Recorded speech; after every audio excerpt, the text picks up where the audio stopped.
yeah, I decided not to do my 7 o'clock show and to go late instead. This fucking thing, because I do what I want. No, because hey Robin, hey Randy, um, hey Enoch, because I got sidetracked. My dishwasher in my kitchen. I was cleaning. There was a mouse that was behind. It was under my sink, and then it was. There was another mouse. There's a few mice in the house, and I wanted to just totally clean up where it had been, and I was looking behind my. I could kind of see in between the cracks of my dishwasher. I could see spider webs back there. I was like, man, I wonder if that little fucker got back there. I got a flashlight and I shined it. I could see little mouse droppings on the floor under the dishwasher. I'm like, oh no, you motherfucker. So I got in there, man, and I had to unscrew the fucking water line, right? And pulled the dishwasher out. That was not easy to do. And sure enough, man, there was fucking rodent droppings all under that motherfucker and on top of it. That fucker was living on top of it, underneath it, all over it. And there was a hole next to the cabinet that went into my next group of cabinets, down below on the floor. I was like, oh, you motherfucker. So my wonderful ex-girlfriend, before she left us, she had bought me as a gift. She bought me a camera that was on. It was one of those. I forgot what they call them. It's on the line. You can feed it in to anything, and you can see inside shit. It's really cool. And I'd never used it before. I busted that thing out, man. Charged it up. And ran it down in there and took a look, and it was totally clear, man. The thing wasn't in there at all. I was like, okay, cool, good. It hadn't gotten that far. So I took some tape and I sealed up the hole, and I cleaned up the floor, man. And this took me a few hours, man. In the process of doing it, I took the dog outside, took him for a walk. I took edge trimmers out there, man. I was fucking trimming branches and playing with the dog. Got all that fucking handled. And thank you, Billy. Yes, it's an endoscope. Endoscope, yes. And came back inside, used the endoscope, had it all charged up. Then I took a broom and I went out here and I started knocking all the spider. I've got so many spider webs in there. I just never clean them because I like spiders.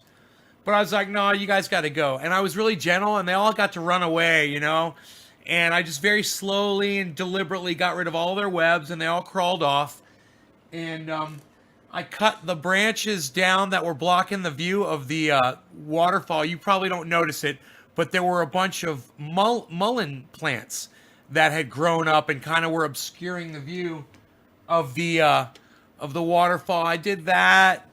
And I did some order. I ordered some parts for the Roxer. That's fun. I ordered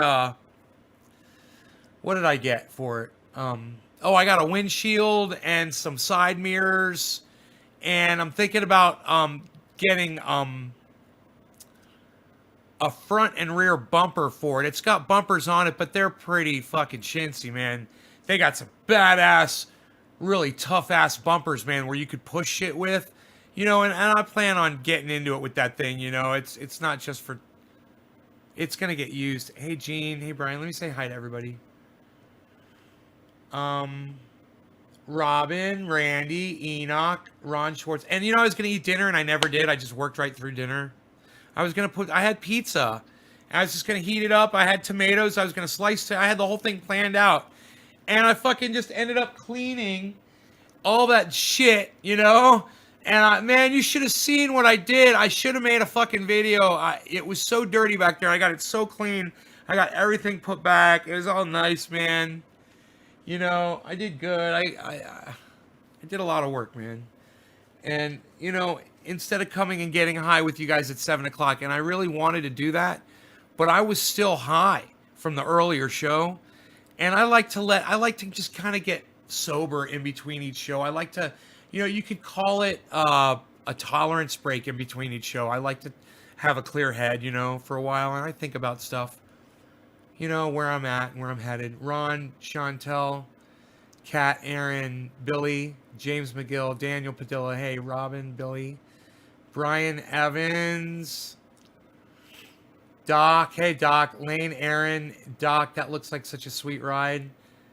Kathy Hyder, hello, fuck Nay, cold pizza's okay, Lane. So many pretty ladies in the chat. Just gonna throw this out there, ladies. I'm single. I thought about that the other day. I was like, dude, why don't you just tell everybody, man, you're not seeing anybody. You're just fucking single and it sucks. I'm sure my instant messenger is going crazy as we speak. I'll hold my breath.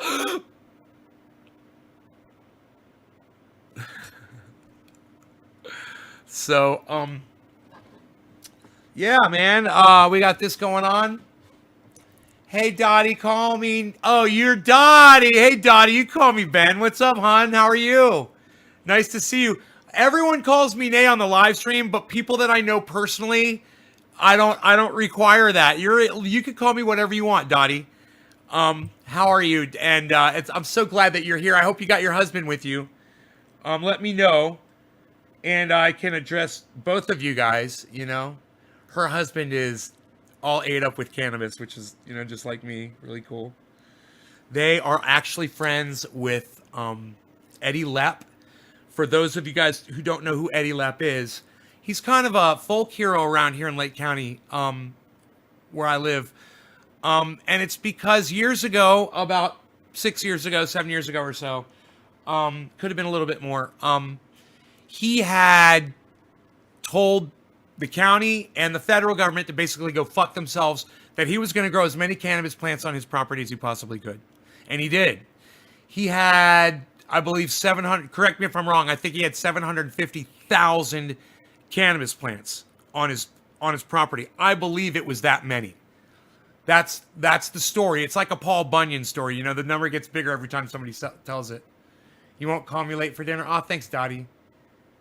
Oh, good man, good man. Your husband's a good man. He's helping people evacuate from the fire. Yeah. What are we going to tell about tonight? What we going to tell about tonight? Glenn Michael Swart, ORF says period. ORF, why are you typing periods in my chat? Dottie, all 20 acres were full. Yeah, Dottie knows Eddie Lepp personally. And she probably gets all the stories, from the horse's mouth. Eddie ended up going to prison for that, for I believe it was 5 years, or maybe 10. It was bullshit. And they always were replanted within 24 hours of a DEA raid. Within 24 hours. It's a lot of people working, man. I wonder how many people he had working on that farm. My bad, Lil. Oh, what are we going to talk about? I found you on Jimmy Steph's stream, progressivenewsdaily.net. Progressivenewsdaily.net. I am so glad that you found me and that you came on here and that you said that you found me from Jimmy and Steph's stream. I love them. I love them so much. I got this, and I keep it right here on the desk. They sent me a personal handwritten note. And I got to tell you, I love them. I'm a huge fan of Jimmy Dore and Steph. Steph will be on the show, you guys, coming up soon this month. She said she wants to come with the next couple of weeks or so. We've got Ron Placone will be here this Friday, guys, at noon. Very excited. I hope Progressive News Daily joins us for that show with Ron Placone this Friday. And it's noon on the West Coast, 3 o'clock on the Eastern side. He faced 4 consecutive life sentences. Psst. Fuck them, Dottie. Fuck those motherfuckers, man. I swear to fuck. I just, you know, I just want to,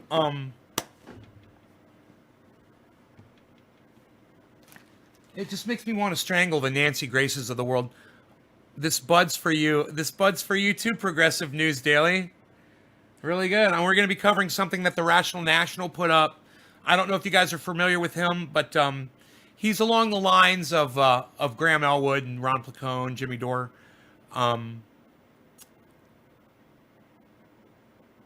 You get your news on with it. Get your news on with Ron. You want to know what's going on. Getting your news on today. Me too, son. I'm assuming you're a guy. I have no idea. You don't have an avatar up, so you could be a woman. I don't know. I'm sorry if you are. Or some other sort of gender that I might not know of yet. No law regarding cannabis. Cannabis isn't tis for all. This is cyber style, everybody. Cheers. Smoke along with me with this half-baked ball. We'll get this one done, and I'll pack a fresh one.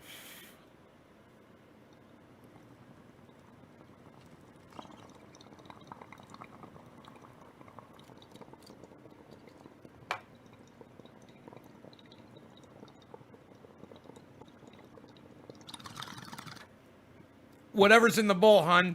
I believe it's orange bud right now. But I'm going to switch to Jack Harrett. Actually, I think this is Jack Harrett.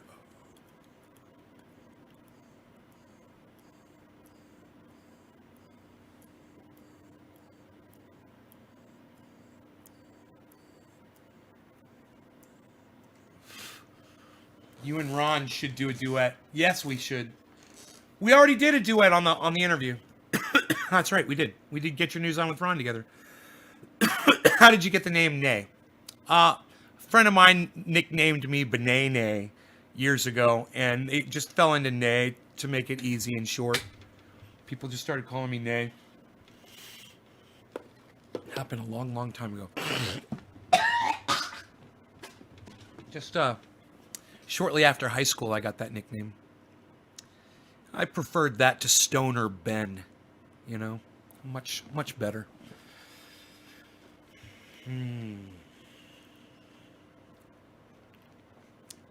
So, wow, Donut Eater says, wow, just wow. What's up, Donut Eater? How's it going? Are you a police officer? Oh, what? Is that some kind of a reference to anal? Is that like tossing salads or something? Donut Eater. I don't know. I don't know these. I can't keep up with you kids today, and your terms and your sex words. You know, someone came the other day. That was totally Freudian, and it wasn't me. Was it a jam session with Ron? No, it was not a jam session with Ron. It was an interview with Ron on this show. And we did a duet. We did his theme song together. It was great. No, it's eating donuts. Oh, cool. That's pretty harmless then. Right on, Donut. How many people are laughing? How many people are laughing right now? Press number 5 if you're laughing right now. I want to know. If you think you're laughing right now, let me hear from you. If you think you're laughing right now, get the number 5. I don't know why I'm not getting chat numbers. It's making me sad. Whoa, 36. Whoa, I love 37. Wow. Oh, you're laughing at that. Good. I'm so glad that you guys laughed at that.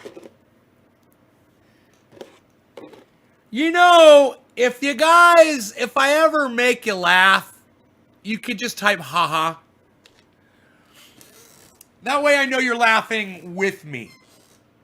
If you type ha ha, I know you're laughing with me, okay? But Tony Clifton, is that how Tony Clifton talk like that? Tony Clifton, oh, talk no tight like that, Tony Clifton. Tony Clifton's great. Progressive News Daily, well, I'm going to cover a story that the Rational National covered on his show just hours ago. There was a child that was shot by police officers. It was a call for a domestic problem. A mother was having a hard time with her autistic son, and she called the police, and they came. And within 5 minutes, they shot the boy in his back. He's hospitalized. He's still alive. Hopefully he lives. You know, but Rational National played the news report, which has the interview with the mother, and it is one of the hardest interviews of a mother talking about her child. I mean, her child is still alive, and I am so thankful for that. Yes, autistic donut eater. He was shot 5 times in the back. Look. Yeah, I believe it was on my Twitter. Yeah, it was on my Twitter, right? I'll find it, guys. I'll find it for you. But you've got to see and hear the mother speak. I mean, you don't understand the agony of this situation until you hear it from the mother. So this is from the Rational National. He's got a GoFundMe posted for Lyndon's medical bills. I will try to get that to you since he put that up in the in his comments. And you guys check. He's a small child. Why don't you just tackle him? You are big police officers with massive amounts. Okay.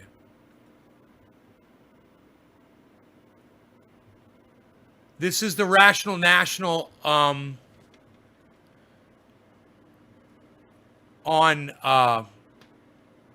YouTube, guys. If you wanna watch him, he's a pretty serious progressive news provider, opinion and current news. I usually never talk about him on the show. It's because he's not a comedian. And I generally try to turn you guys on to people who are informative and funny.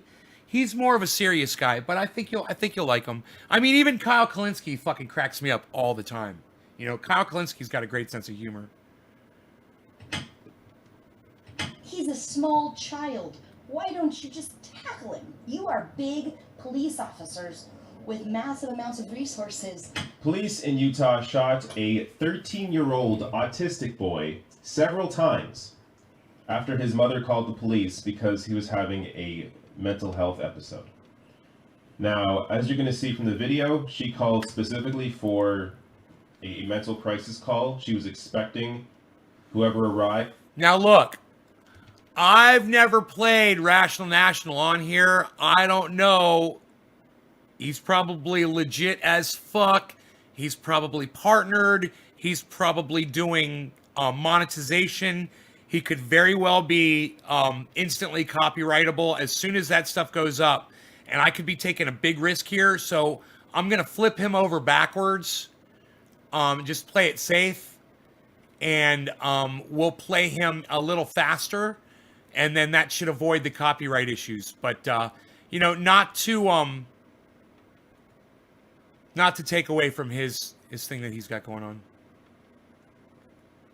Okay, now he's faster and backwards. To de-escalate the situation, but clearly that isn't what happened. So let me show you here the report from KUTV. Friday night in Glendale, Golda Barton called police to help her with her son. It was less than 5 minutes. How could it have escalated in less than 5 minutes? He was running away. He was running away. Barton says her Dude, I just got to stop it right there. Man. Because they come back to her. And you're going to get more of that. She is completely out of control of her facial expressions. She's completely distraught. She's completely agonized over this. And you guys need to understand, when you see these people out protesting Black Lives Matter, people like Ron Placone and other people on the internet saying defund the police and things like that. And you might not give a fuck because maybe you're a racist piece of shit and maybe you don't like black people. Maybe you don't like Hispanic people. Well, you got a problem with whites too? I don't think you do you? Pay attention. 13-year-old son, Lyndon, was running from police because he was scared. He didn't want to be taken to 13 years old! Lyndon has autism and Asperger's and was extremely upset. Barton called the police and asked for a crisis intervention team. That knows how to deal with people with mental health issues, okay? So you call them, and they're supposed to come out and be able to de-escalate a situation using the most minimal force possible. Telling officers her son needed to be taken to the hospital for treatment. I said, look, he's unarmed, he doesn't have anything, he just gets mad and he starts yelling and screaming. He's a kid, he's trying to get attention, he doesn't know how to regulate. When police arrived, her son ran away. One Salt Lake City police officer fired their weapon. And I hear, get down on the ground, get down on the ground, get down on the ground, down, down, down, down, down, down, down, down. Police said they were responding to a juvenile psych episode and had reports that Lyndon had made threats with a weapon, but haven't yet said if a weapon was recovered at the scene. Barton says he didn't have one. And I thought my son was dead, and they didn't tell me he wasn't dead, and they wouldn't let me go to the hospital for like a long, long time. Lyndon is now awake, but his recovery will be an extremely long one. Barton says she takes solace in the support of the community that needs answers from police. Why didn't they tase him? Why didn't they shoot him with a rubber bullet? He's a small child. Why don't you just tackle him? You are big police officers with massive amounts of resources. Come on, give me a break. I don't understand what training somebody needs to know not to shoot a 13-year-old boy, let alone during a mental crisis. The mother called specifically for mental help. They sent officers who shot him. Why are there cops? Here, let me interrupt you. Let me interrupt you, brother. Let me just say this. It's not a race problem. It's not a black on black problem. It's a problem with the militarization of our police force and the lack of education and the lack of training for the people that are supposed to be protecting that little 13-year-old boy and his mom. How's that, brother? How'd I do? Responding to this. Hey, you guys press number 1 if you agreed with me. Like, when we discuss defund the police, this is what we're talking about. Exactly. We're not saying abolish the police. We're not saying that if your house is being robbed, you got no one to call. Exactly. No, we're talking about things like this. Re-educating them. Why are there cops responding to mental health calls when clearly they have no idea what to do? And not even don't know what to do. They almost killed him. It's amazing he's alive. Thank you, Jay, Connor, How Kat. do they think this was okay? Thank you for agreeing with me. And what amazes me as well is just, there has to be a big investigation. Really? There has to be an investigation? Cops shot a boy. There's your investigation. Thank you, Doc. What more do you need? Thanks for all you do, Doc. The mayor here, in a statement to the Salt Lake City Tribune, Mayor Aaron Mendenhall vowed the investigation would be quick. Let's hope so. Says, quote, no matter the circumstances, Tammy, right there, hun. Look, naysgarden.com. It's right there. naysgarden.com. It's right there on top of the screen. happened on Friday night is a tragedy, and I expect this investigation Megsy, to be handled swiftly and Robin, transparently for the Dave, sake of Enoch, everyone Daniel, involved. thank you, all of you, for agreeing with me. I just don't. Do cops' brains turn off I like the way when they're his. faced with a child? I like the way the article is Or when behind they're called him. to anything? That's Like, cool. How do you not understand to not shoot a little boy? Huh. There's a GoFundMe for his medical bills because again, there it the US is. has a completely insane healthcare system. There it is. But I'll link to this below the video. It was shared in this Guardian piece, so I know it's a legitimate Legit. link here. Yeah. So I'll share this below the video, as well as all these other links. You can go back and watch. Oh, was this it? Did this happen in Utah? I missed that. So while doing some research for this piece, I thought, hey, I found a video of the shooting. No, this was somebody else. So back in 2016, a graphic video released of police shooting autistic boy. So a Louisiana judge released graphic police video Wednesday from last November when 2 deputies opened on a car and inadvertently killed a 6-year-old autistic boy. So this is a bit of a different situation, but when it comes to mental health calls, this stuff happens all the time. Man, This is from 2018. A worried mom wanted the police to take care of her mentally. when you run the national at 1 speed up on YouTube, it's perfect speed. He's like talking normally, like I talk. He is a slow talker, son. Because when you listen to someone like oh man, like Ben Shapiro in 1 speed, you can't even understand what he's saying. It's like, whoa, you're not even making out words. This guy, he's totally legible. You understand every word he's saying. Legible.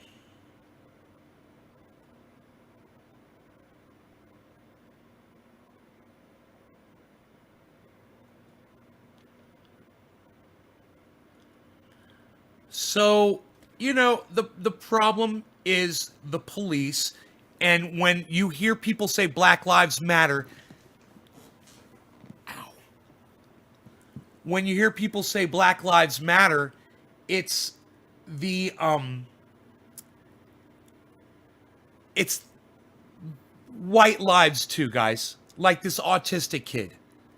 And the people who are out there marching for Black Lives Matter, they need to remember that too.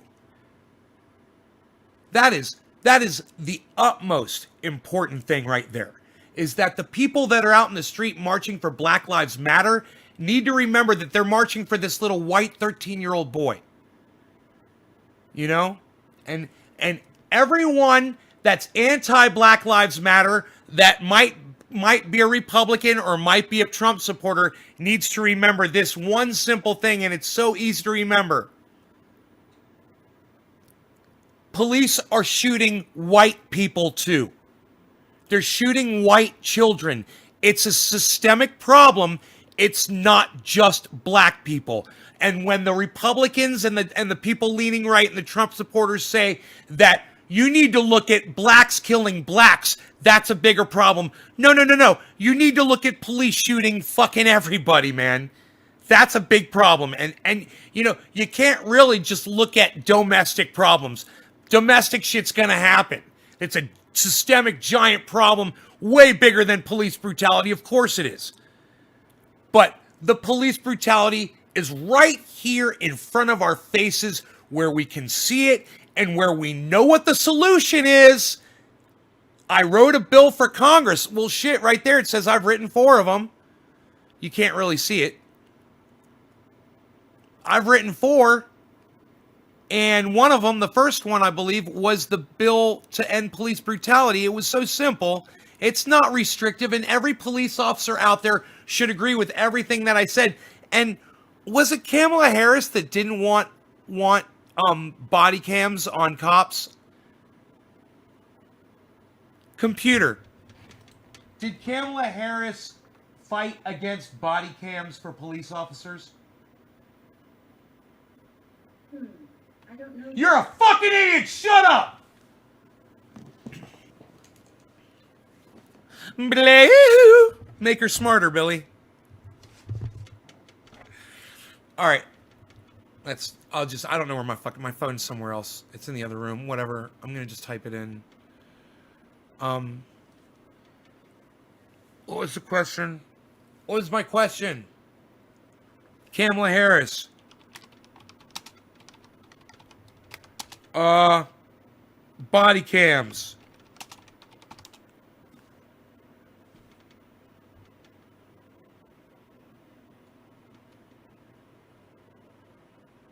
PBS.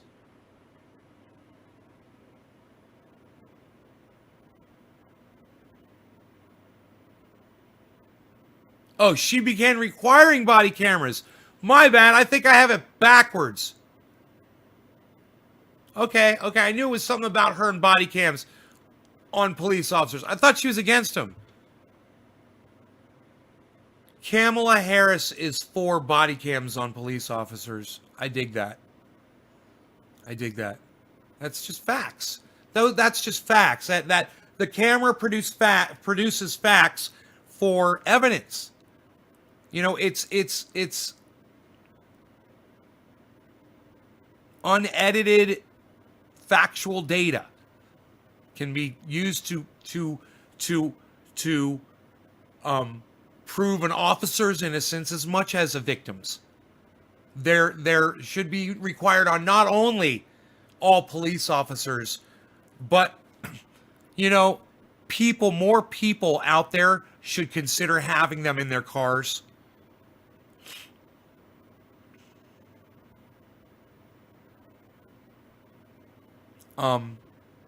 It's a great topic, man. And, we've covered it plenty. He's covering it now. He said he covered it years ago. And I know I covered it back when I wrote the bill. Back in, 2017 when I wrote the bill?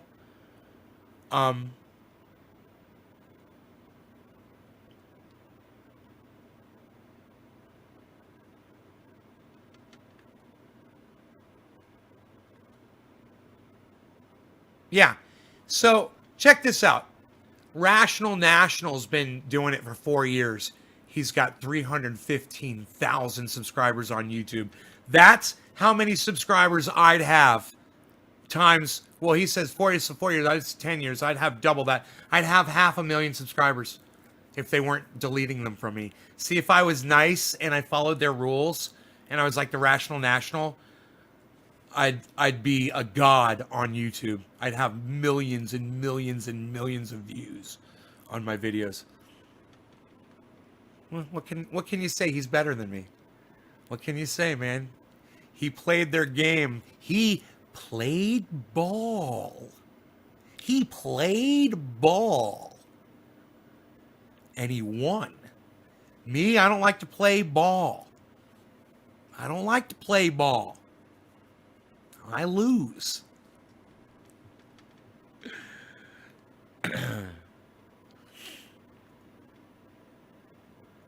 You know, here I am with the freaking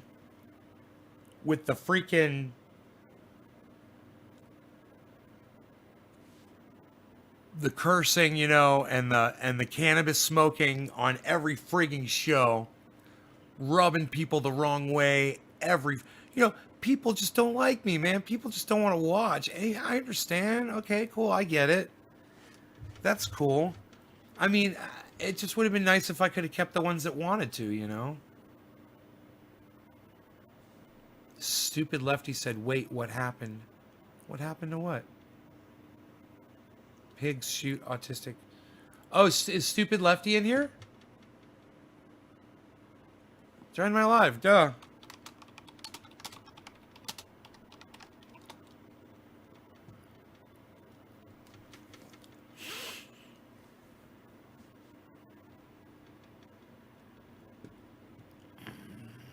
Dottie, good night. Thanks for what you do. Let me buy you a cup of coffee tomorrow. I gotta go to bed.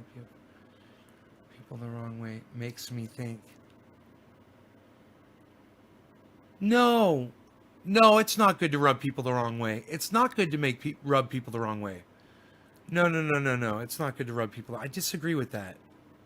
I don't want to rub people the wrong way. At all. I want to be totally straight with people, and I want them to accept my anger and my opinion exactly how I present it to them and not be rubbed the wrong way. I don't want to be rubbed the wrong way when I hear their opinions, Dottie. At all. When someone's racist, you know, or someone is discriminatory towards other people or animals, you know, or something, you know, I don't like it. But, you know, let's just say that there's somebody out there who's racist that then when they were a little child, they were abused. And they've got problems. You know, can we say that that person exists?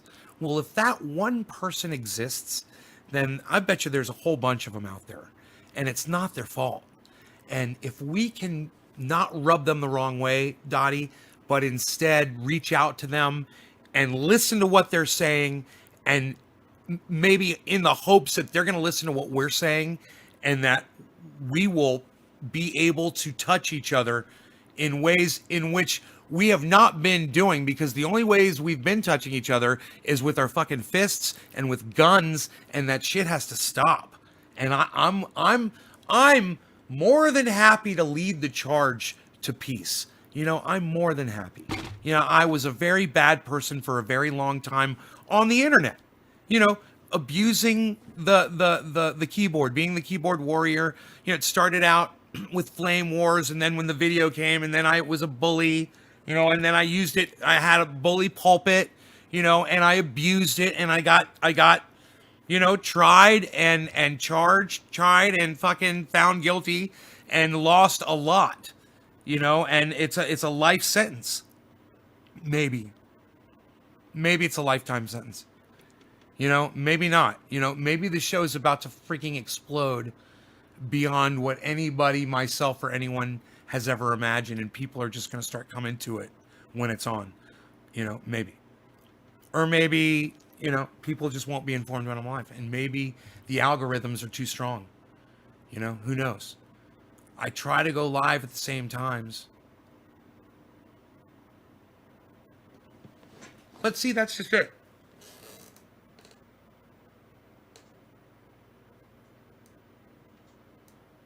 Yeah. See, people want to say, you know, we need to create discourse and have, we need to have,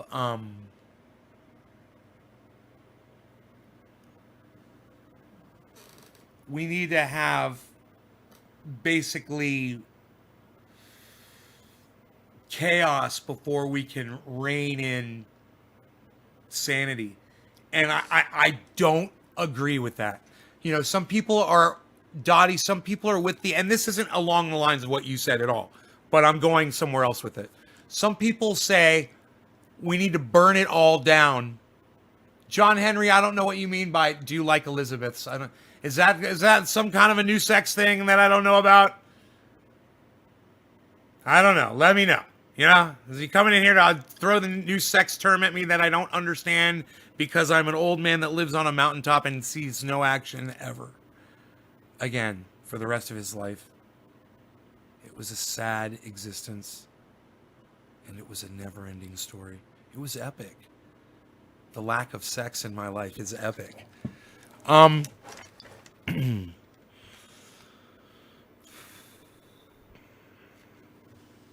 Am I still capable of sex? I don't know. I don't even know.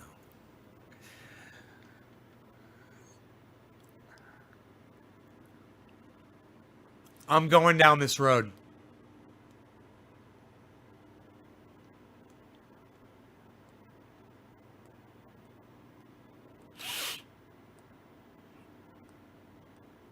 Just a name. Don't expect anything from anyone, Randy. Yeah? You're growing. That's good, Randy.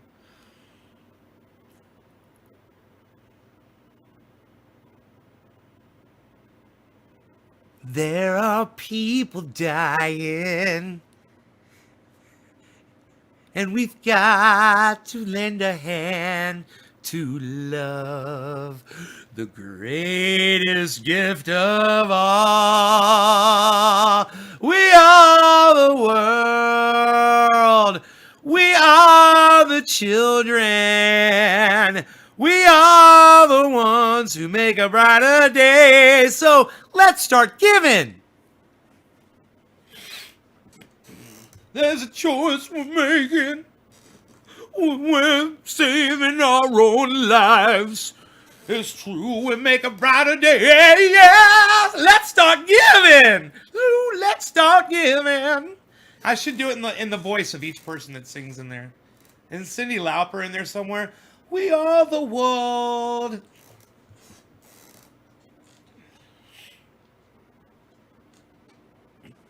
Yeah, all right. I'm gonna block this guy, John Henry. Yeah. So, just so I can get back to where I was headed before I got rudely interrupted, by some fucking random. Oh, are you holding your lighter up?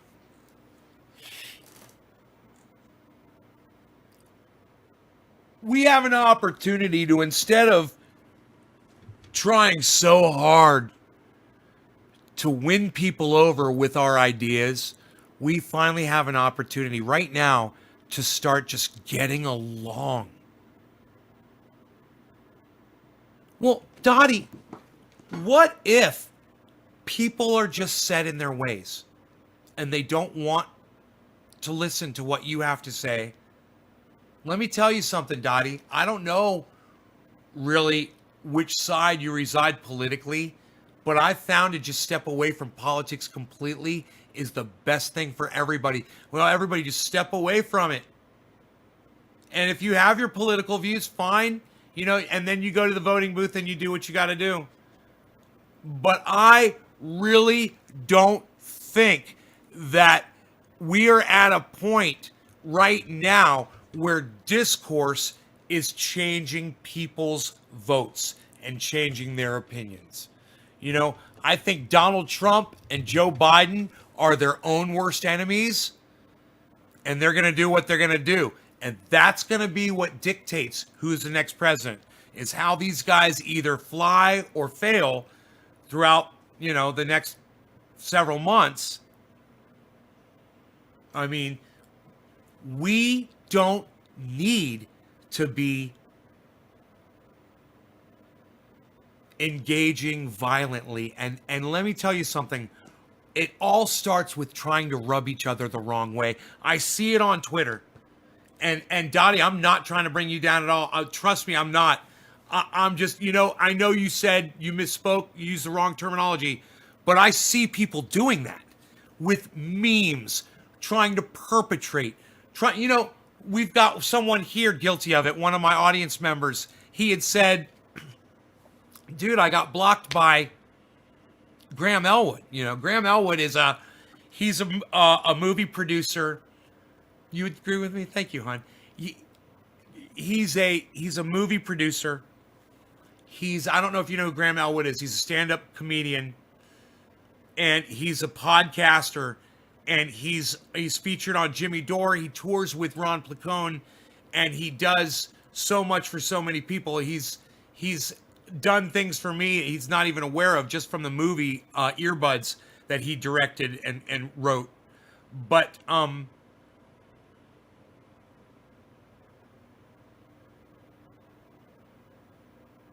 Graham, what was I going to tell you about Graham?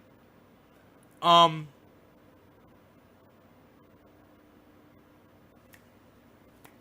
don't know. Something about Graham Elwood.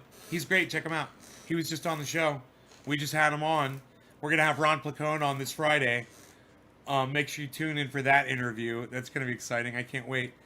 Was this about the fact that he's a stand-up comic? What was about Graham Elwood I was bringing up?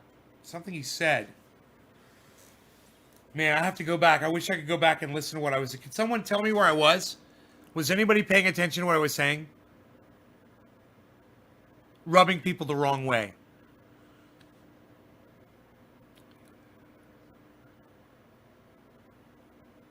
People the wrong way is keep speaking your truth and don't yield to anyone. Don't yield to anyone. Right. Well, I think we might be talking about two totally different things. What I'm saying is, people are, let me see if I can figure out why I mentioned Graham. People are going to vote how they're going to vote. I don't think that anything that anyone's going to say is really going to change a vote. I think that what Donald Trump does and what Joe Biden do over the next few months, that's going to determine more as far as voting than anything else. Graham, one of the gardeners here that watches this show and follows me on Twitter, he said, I got blocked by Graham Elwood. And I said, bro, it's like impossible. How could you get blocked by someone that follows me, that's a fan of the show, obviously, that I'm friends with, that is obviously, friends with Graham from, me talking about him and guiding you to him, obviously. Certainly you wouldn't attack someone that I guided you to. This motherfucker attacked Graham on Twitter, starts tweeting him fucking pro-Trump shit. Rubbing him the wrong way. And even Graham Elwood has a line. And when you cross it, he blocks you. And me too. I block plenty of motherfuckers on Twitter. I'll block you on Facebook. I'll block you on Messenger. I block you on fucking Twitter Messenger. I delete all your shit. Dude, you're a fucking chit-chatter. You're gone. We're not chit-chatting. You're going to realize real quick we're not chit-chatting. I've got Steph Zamorano. I've got Tim Black. I've got Lee Camp, Redacted Tonight. I've got Ron, Graham, Jimmy Dore. I've got all of them all at the top of my messenger list, just waiting for any of them to respond to anything that we might be engaged in. And I'm not there to fucking chit-chat on the messenger. When you had something legit to share with me, that's what I told you to do. I'm not fucking there for your chit-chat. Remember that, all of you. We're not chit-chatting on any messenger service. None of us are. Remember that. That's very important that you guys remember that shit. But for Graham Elwood to block somebody for that, I realize, rubbing someone the wrong way just shuts them down. Even when it's one of my fans projecting to Graham Elwood. And Graham ain't gonna fucking have it. And let me tell you, if Graham ain't gonna have it, nobody's fucking having it. Nobody's changing their fucking vote. Nobody's fucking changing their vote for you or anyone else. They don't give a fuck. Nobody cares. So is it important who that person's gonna vote for? Or is it important that we stop fucking punching each other in the face and stop bringing guns to protests? Is it important that police stop shooting 13-year-old autistic boys in the back? And that we allow these protests to continue until they start fucking listening, finally, just one fucking time. It would be great if the politicians would fucking listen. I like that Kamala Harris wants to put body cams on pigs. Hey man, every fucking pig needs a fucking body cam on them. They do. And then how are they going to explain when their little cohort is, beating somebody and they're breaking their own goddamn rules and they don't want to go testify. They don't want to turn them in. They don't want to cross that fucking blue line. Cuntala. Oh, Dottie, look no further than naysgarden.com. You go watch 2 interviews with Graham Elwood at naysgarden.com. They're right there when you go there. You'll see them as soon as you go to my website. 2 interviews. Graham was just on 2 days ago. Fantastic interview. He's an amazing person. He has I generally don't believe in this shit. But he has a life force about him that beams out and projects like a fucking sun in all directions and energizes everybody that he comes into contact with. I view Joe Rogan the same way. A beaming sun that just energizes everybody. He puts out as much positivity and good information and healthy happiness, comedy, make you fucking happy, make, whatever is givable. Graham Elwood is a giver of the highest regard, man. And, when I see people like that, when I see someone who loves making people laugh, I understand them. And he doesn't want to just make you laugh. He wants you to live. He wants you to thrive. And it's not just Graham. It's Jimmy Dore. It's Steph. It's Ron Placone. Steph Zamorano, the miserable lib on Twitter, of course. And Lee Camp. Lee Camp from Redacted Tonight. He's a comedian. He wants to make you forget about all the shit that he knows he has to tell you about. It's just like Jimmy Dore, man. Just like Ron Placone. Let me tell you what Ron Placone said at the beginning. This was crazy, okay? You want to hear a funny story? There's a little anecdotal thing for you. Check this out. Let's do a bong hit. And I've got an anecdote. And just so I don't forget it, it's about me going into Ron Placone's live stream late. And if I forget what I'm telling you after this bong rip, remind me. Say, Ron Placone's show, you went in late. Okay? All right? And then I'll tell you this whole story that I think you guys are going to get a kick out of.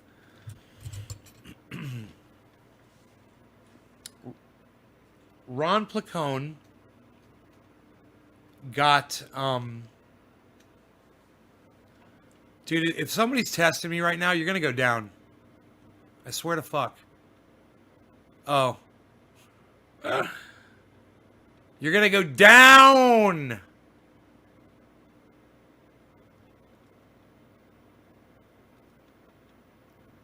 Dude, these are all Russian bots and fake accounts. Oh my God.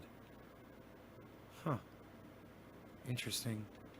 There's a lot of Russian bot. They call them Russian bots. They're not necessarily from Russia, but there's entities out there, that are totally making brand new accounts on Twitter, and a whole lot of them.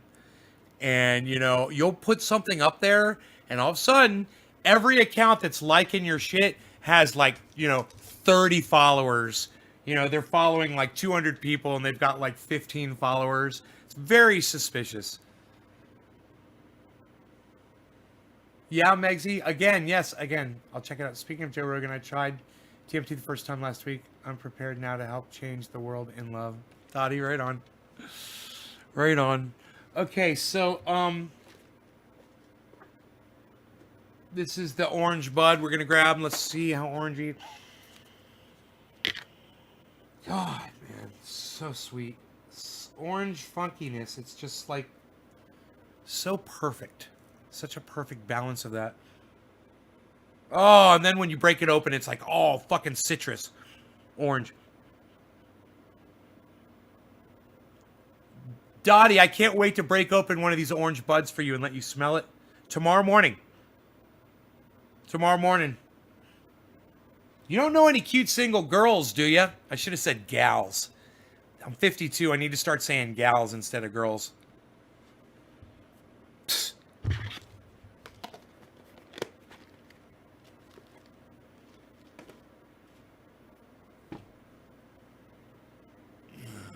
It seems there's a lot at this time. Right? I don't know how much an influence that really has over voting. But let them try to sway people all they want. Let them try. It doesn't bother me. It doesn't bother me. I'm not offended by it. Maybe if Twitter didn't try to algorithm people into not having voices, troll farms wouldn't exist. Because then one person would just be able to say something and, thousands of people would hear it. Anyway, I'm going to tell you a little anecdotal story, and it's about... It's just cute. You guys are going to dig it. It kind of relates to what we're talking about. It relates to climate change and facts and stuff like that. And how we perceive our reality, right? It's talking about how Ron Placone is very uplifting and wants to bring happiness and joy to everybody through his music, through his comedy, through his news and entertainment, everything that he does. Right? We're going to talk about that. Let's do this bong hit and then check this out. No law regarding cannabis. Cyber style. No law regarding cannabis. Cannabis isn't just for all. Cheers, everybody. What time do you open, Dottie?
So, I saw that Ron Placone had gone live.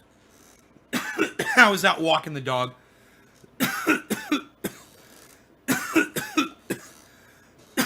Actually, the phone buzzed in my back pocket. And I didn't know what it was, but I was walking the dog. I finished walking the dog. I got in. Maybe 13 minutes had gone by or something. I pulled up my phone. Ron Placone was live. I was like, oh, shit. Went right into the Ron Placone show. And I was like, oh, man, I got to go hop on my computer and start super chatting him. So there was a guy talking. He seemed a little familiar to me, and there was a reason why. and seemed like a cool dude. I was like, I didn't really catch the conversation because I was so up in my head.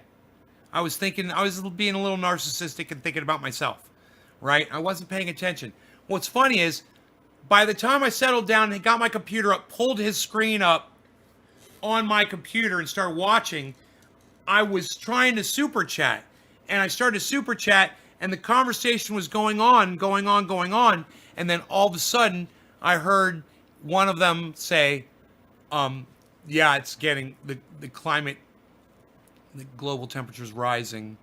And I was like, oh, cool, they're talking about climate. I was like, this is my fucking jams. I was so excited. And then I looked at the screen to see who the guy was, and I looked at his name. Didn't remember his name. And just about the time I did that, Ron says something about the People's Party, that he had just spoken at the People's Party. I was like, right, that was the guy that spoke at the People's Party. Right. He didn't really strike me as a sciencey scientist type guy, because that's the kind of people that I like to listen to. But he had a really good basic understanding of the things that I listen to. So that much I knew. I started doing my super chatting. And I start with my, you know me, guys, with the fucking 2178 thing. I'm like, you know, climates, yeah, you know, it's fucking, that train's left the station, guys. I mean, you know, Thunderfoot, you guys should research Thunderfoot. He's a scientist. He says science proves that there won't be a living human being that's alive today that will ever see a drop in CO2 levels. Dude, I was putting all kinds of shit about climate because you know me, I'm a fucking climate guy. I've been studying under Dr. Guy McPherson now for several years. I'm starting to retain it all. So I start blah, blah, blah in it, right? And I'm not really thinking about Ron because I'm a fucking narcissistic bitch. But at this point, I'm like, dude is semi-making sense, but at the same time, he seems so hopeful. I'm like, I bet he's got kids or something. He seems so hopeful. And then Ron starts getting to the super chats. It's getting near kind of the end. But when he hits my first super chat, homeboy takes forever. He starts answering. He's like, that's a good question. And he said, well, you know, we should pull it up. You guys want to watch it? You guys want to watch the video? I'll bet you it's on fucking YouTube. We can watch the whole goddamn thing. And it'll be fun as hell. Holy shit. Then I don't have to explain this anecdotal story to you. And you guys can see it happen in real time. Ron Placone, of course, he doesn't pop right up because YouTube sucks my dick. Okay, hold on. I'm going to pull up Ron Placone here. I'm hoping that he has put up a,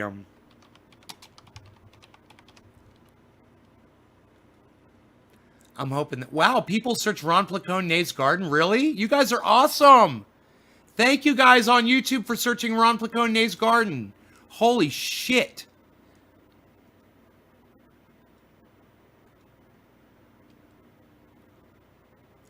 Okay. Why is there still so much climate change denial? LA has hottest day on record. 5:33. Climate scientist. Okay, here it is. Here's the whole video. He put the whole video up. It's an hour and 15 minutes. Okay, you guys want to see his promotion for triage oil at the beginning? We'll watch that. Then we'll go. See what's going on. Here we go. Here we go. Here we go. You guys know me. I get nervous. You know I gotta make me. sure I get nervous. that everything's good. I got a little swagger when I talk. And that we're I'm Ron Placone. Placone. I got swagger. Official, I which is got beautiful. swagger. I have to wait I until got physically see swagger. it, and I have. He's and I have. swaggery. That is beautiful. What's What's up, everybody? Good afternoon. Partner. Good evening. Good morning. Good Doing my morning, time zone partner. stuff. I like doing it that way. I like doing my time zone. He does stuff. what he wants. I hope you are doing well. He does I hope what you he are wants. Staying safe. He does I whatever hope he you wants. had a wonderful weekend. I hope you had a happy holiday weekend. I hope all your dreams have come true. Really. If you got All dreams, your I hope dreams you crush have those. come true. Special thanks to the people who make this show possible. Listen. Our friends over at ZT.com. Their tea kind of rules. And pick some up. You can get it wholesale now for the pandemic. They provide the tea to this show. I highly recommend the white peach tea. It's a Chinese tea. It's phenomenal. And the raspberry pecan, one of my personal favorites as well. But their teas are great. Go to zt.com, zhitea.com, pick up some tea. They supply the tea to this show, and there's no reason to ever get your tea anywhere else. Our friends over at triageoil.com, TRIAGE oil.com, they make pain oil that you put on your body, and it works wonders. You guys know I've been using it on my neck, which has never been the same since a car accident I had in 2013, and this oil has done more for it than anything else has. That's not an exaggeration. So please, if you need some pain oil for your joints or if you got some sunburns, 'tis the season. This stuff works wonders. Triageoil.com, pick some up. And finally, Rare Naturals, CBD.com. Okay, so if you're looking for some CBD oil you can ingest. So fantastic, Ron Placone. Now, so he does that. I didn't see any of that. I know he does it at the beginning of every show, but I come in and I throw my questions out. So let me see when Ron's got to the super chat. This is you guys are gonna like this. Check this out. This is kind of funny. Oh, there's one of my super chats right there. Holy shit! It's showing the super chats in real time. So this is perfect. You guys are gonna see the chats as I post them. Watch. I'll read them to you too.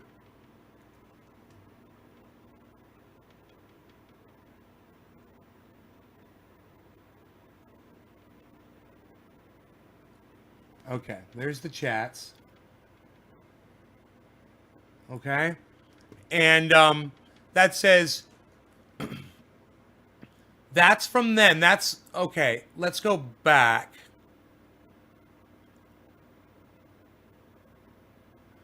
Let's go back in time because these chats are up when I put them up. So you can actually see at what point during the video I put the chats up, right?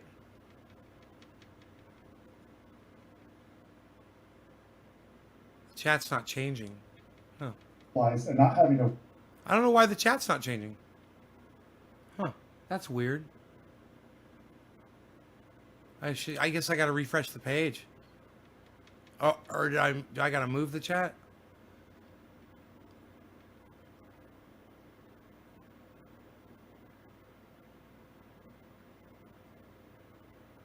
Okay, here it is. Here it is.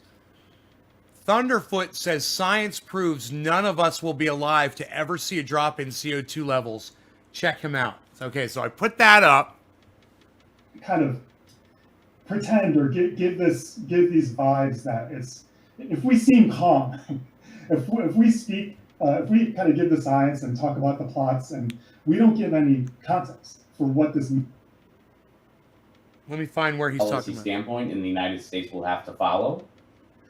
I mean, I'm not totally sure what you mean by acceptable, but it's hard for the U.S. is just such an economic and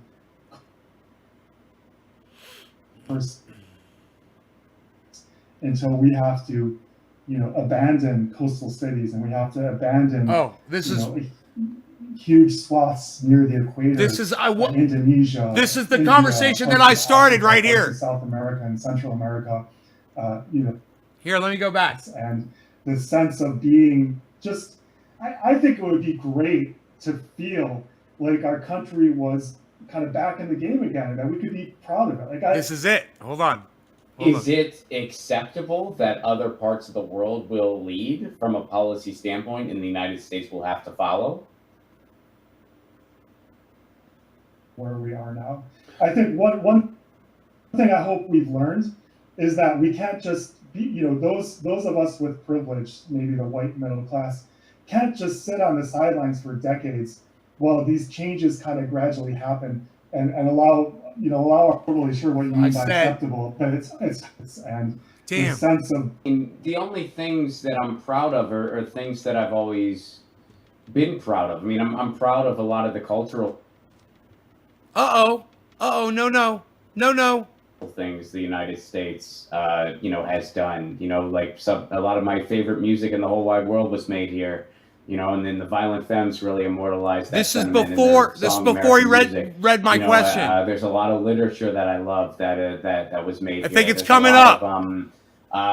Inspiring authors and activists and academics. I think he's right about to read my question right now. And that'll never change. That can't be taken away. But as far as what our power structure has done, I don't see very much to be proud of.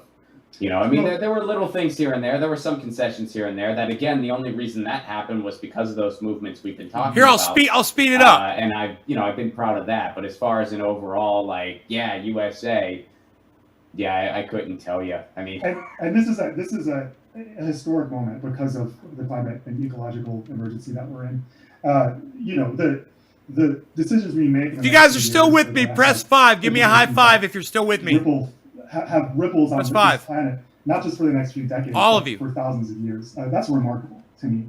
That decisions over the next few years can literally set the tone of human life on this planet for generations and generations to come. No. So clearly, if you look at the projections and if you start to understand, They haven't started talking about my question yet. You hear how positive, you hear how glass half full they are right now? Abandon coastal cities, and we have to abandon, huge swaths near the equator. Indonesia, India, parts of Africa, parts of South America and Central America. He says eventually. Maybe Northern Australia. Just this huge band. High five. Do you think that will for sure happen in our lifetimes?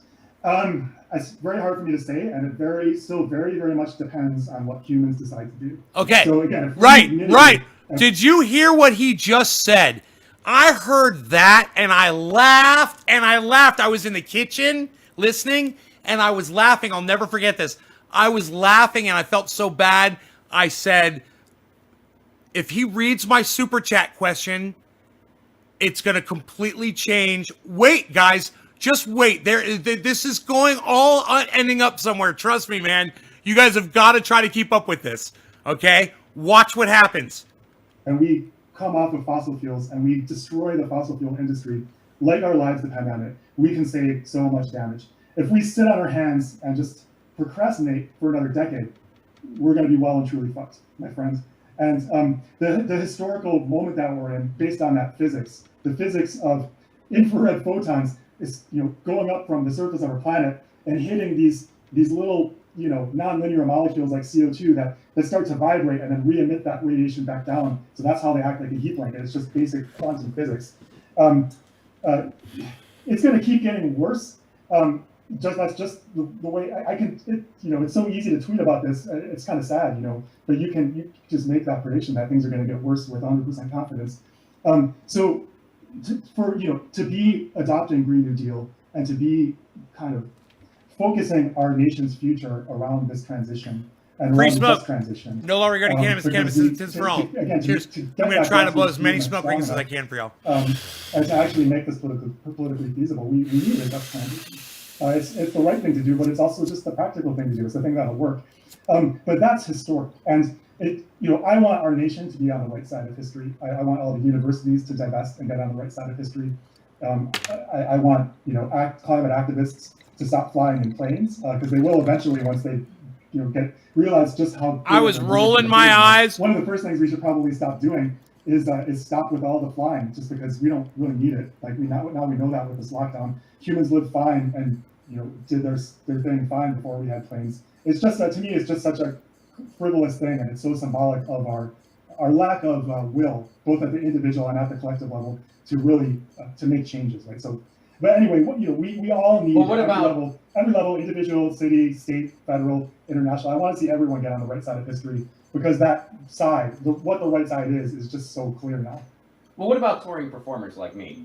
Because they actually have no air travel. That's here. I laughed at him. Look, but that was is less the key, or that was uncomfortable as fuck. Okay, look, Ron Placone said, "What about touring performers like me?"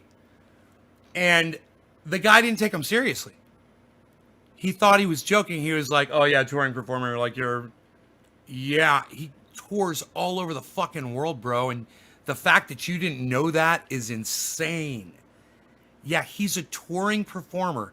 That's why Ron's not laughing at all, because his life has completely changed, man, and it's not good. He needs to be on a stage, man. He's like, it's like if, this is my thing, man, sitting on the podcast thing, doing me, this is it. So I'm always, when COVID hit, I just kept doing my thing. So I'm on my game, right? His thing is going on stages and entertaining people in nightclubs, man, and he's not able to do that right now. And it's like putting a bird in a cage, man. It's like putting a bird that should be outside flying around in a fucking cage, man.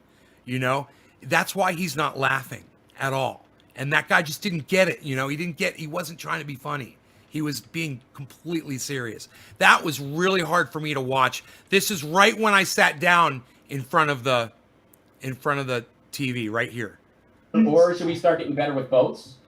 We should definitely start getting better with boats. We should change how we how we value travel. You know, it should be seen as very precious. If you want to go to Europe, you know, if you get on a boat, you're going to stay there for a few months instead of just a weekend, and that's okay. And I want to see remote technology get into the 21st century. I think this is still what we're doing right now. Video calling is still 20th century technology, basically. You know, how much better can we make this? Can we make it faster? Can we have virtual reality? You know, can we make it so that it's closer to being there in person? I don't know, but the bottom line is, you know, however good we can make alternatives to flying, you know, the reason I think it's so symbolic is because we have to start to realize that this is a big enough emergency, and the damage that we're doing now is irreversible. It's permanent. It's going to be very hard to, or possibly, I think it might be impossible to suck the carbon we've emitted out of the atmosphere and to, you know, revive the coral reefs that are dying. I mean, how are we going to do that? You hear that? There's a quote from you know, I can't remember who said this, but you can't take an iceberg that breaks off and you take a rope and bring it back to the ice sheet. You know, this stuff's irreversible. And when we fly today, and I know this is a contentious thing to say, he's contradicting himself, guys. He just said we can't. Did you guys hear the hypocrisy here? His glass is half empty, half full, half empty, half full. It's so confused. He's literally got a glass and the water is fucking hovering above the glass. It's because it's so confused. It's like, is it half empty? Is it half full? I don't know, bro, man. Make up your fucking mind. Dude, he's like, we could stop it. We could do it. And then he's like, there's absolutely nothing we can do to stop this.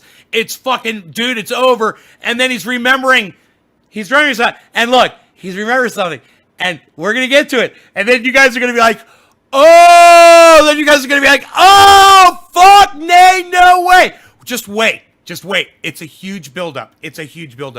Remember, I came into the show late. Remember? Okay, watch. Kind of life or death emergency, most of them agree. The people who think that it's pretty urgent, it's one issue among many, they probably disagree. But I think that it's enough of an emergency. Sweet Afghani delicious. Kind of priority that we shouldn't be flying anymore, basically. I don't know how else to say it.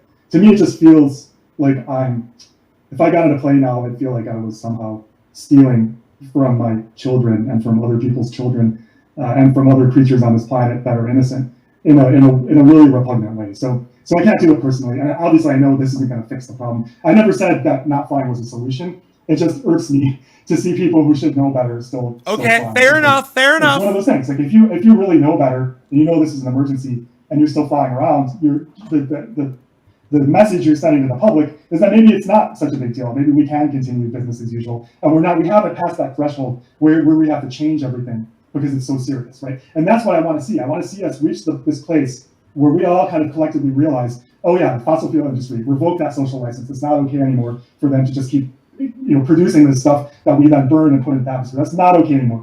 You revoke that social license and you know, reach this social tipping point where we say, yes, no law regarding cannabis. Cannabis isn't tips for all. You guys are going to love this. Policies. We're willing to cyber style. Cheers. Because the alternative is going to be even more expensive. So Liz, he's going to read the super chat now. If you were asked to do a conference in London, you would either, would you get on a plane then, or would you like take a boat? Well, so I was asked to do a conference in London for The Economist, and before the lockdown, I was like, yeah, I'll do it if you let me present remotely. And they actually said yes, which was remarkable. Because I've had other invitations where I said I'll do it if I can present remotely, and they said no. And and now of course the whole thing is virtual. So no, I would if I you know, I got a family, and I probably it would take a lot to get me to take a boat to Europe unless they came with me, maybe just because it would be such a long time. But I could see doing it. I'm a sailor. I love the ocean. I get seasick for the first day. I throw up, and then I'm good to go after that. I get my sea legs. And then I love being out there. 70% of our planet is water, and it's kind of an amazing way just to spend time with the planet, to be on the deep ocean. And I wish more people would experience it, because I think they would get more of a sense that this is kind of a precious pale blue dot. We're in our little air conditioned offices with our grocery stores, and everything's so like tame that you forget that we're on this planet with these systems that that block ultraviolet from us and keep everything the right temperature and provide us with clean air and water. And without that stuff, we would die in like a few minutes, right? So it's easy to forget that. When you're out on the ocean, you kind of remember, which I think is a wonderful thing. But I used to say, I spoke at Bernie's Climate Crisis Summit back in November, which was in Iowa, and I took the train to that. It was worth it to me to spend 4 days on a train to go from Los Angeles to Iowa City. And then back again. Ron's gonna rein him in right here. So yeah, I view travel different. Rein him in, Ron. Rein him in, Ron. Watch Ron's technique. Virtually, it was nice. If the People's Convention had been on the gives East him a Coast, nod, and they wouldn't, and they if it was in person and they wouldn't allow me to present remotely, I probably would have said no to that. Mm-hmm. So it's in a weird way, the lockdown interjected out, put me on more of a level playing field in terms of being able to participate in things like that. giving him a smile. So boom. Reining him in. Where do you think adaptation falls into all this? Like I know, you were mentioning how occasionally certain things get like mainstream attention more so than others, and one of the pieces that, and I don't know why this got all the mainstream attention it did. I read it. I thought it was an interesting piece. Was the deep adaptation piece, where the gentleman talked about basically how adapting is like the biggest key, while still, altering our behavior completely. Like I think he called for all the same changes. I've adapted, baby. We also have to adapt. I've adapted. We're not gonna, quote unquote, stop climate change. I've adapted. The only option is adapting, and it's not an impossibility if we act. Yeah, well, we have to accept that it's here now. It's not a future thing. We ask anyone in Los Angeles who was outside in that 120-degree heat, right? No kidding. It is here now. We're at about 1.1 degrees Celsius of warming, somewhere between 1 and 1.2 degrees, depending on sort of where you set that pre-industrial baseline, which is kind of a tricky thing to work out. But it's here. I think we already are adapting. There's been discussions about how do we do electricity in California, and should we be living in forested areas that are prone to wildfires? And I keep waiting for real estate in Miami to collapse. I don't really see them adapting a lot down there, but I don't know why anyone will buy real estate there at this point. So I think we're going to start seeing people moving away from the coasts. We're going to start seeing different crops being planted. That's adaptation. And then we're going to see kind of more and more adaptation. We need both. We need all of the above. We don't have time for an adaptation. That's what he's done realize. One of the things that frames there's no time. We're not going to be able to adapt. To get through this with any degree of grace and love and humanity. Although now I'm not even sure what that word humanity means anymore. But to get through this with grace, we're going to need to fight for people we don't know. We're going to need to come together. We're going to need empathy. We're going to have to stop with this nonsense of like, I just care about me, right? And I don't care about anyone else, which is, this kind of, I think American individualism has kind of gotten. Look, let me help. Let me help. Yeah, we need to, but we won't. Go on. In an unfortunate way. But what concerns me is that we could very well head in the opposite direction as resources become more scarce, as people start to try to move toward the poles because it's just too damn hot. Make me a splash of hot chocolate. Just a splash of hot chocolate. They're going to start moving toward the poles, which means, the United States will start getting more and more migrants coming up through the southern border. Canada is going to start to see more people starting to come up. Similar thing in Europe, in Asia. And, I think that could very well lead to more people saying, getting afraid, saying we don't have enough, we can't share, and we want to put up more walls, we want more military. And it could get real ugly. I don't know how to fight against that. But I think this is just a weird, frightening place for humanity to be at right now. And, I desperately hope that we can find our better selves and, be courageous, not roll ourselves into little frightened balls that buy up guns and just it just could get so bad. And I'd love to I got 2 kids and I don't want them to ever get shot at. I don't want them to ever have to shoot at anyone. Rein them in, Ron. Food. And I want that for everyone on this planet, even people in other nations. And Bring him in, Ron. I'm seeing authoritarianism rise throughout the world, and I haven't read a lot of studies that rambling. connect that to global heating, but it feels to me, my instinct is that there is a connection there, and there are a lot of studies that show just when cities have heat waves, violent crime goes up. People go insane when things get too hot. Adaptation, and now we're talking about crime goes up in heat waves. Violent tendencies, and Bro, this guy's all over the place. To me, this might be the most important moment that our species has ever confronted. It could well be.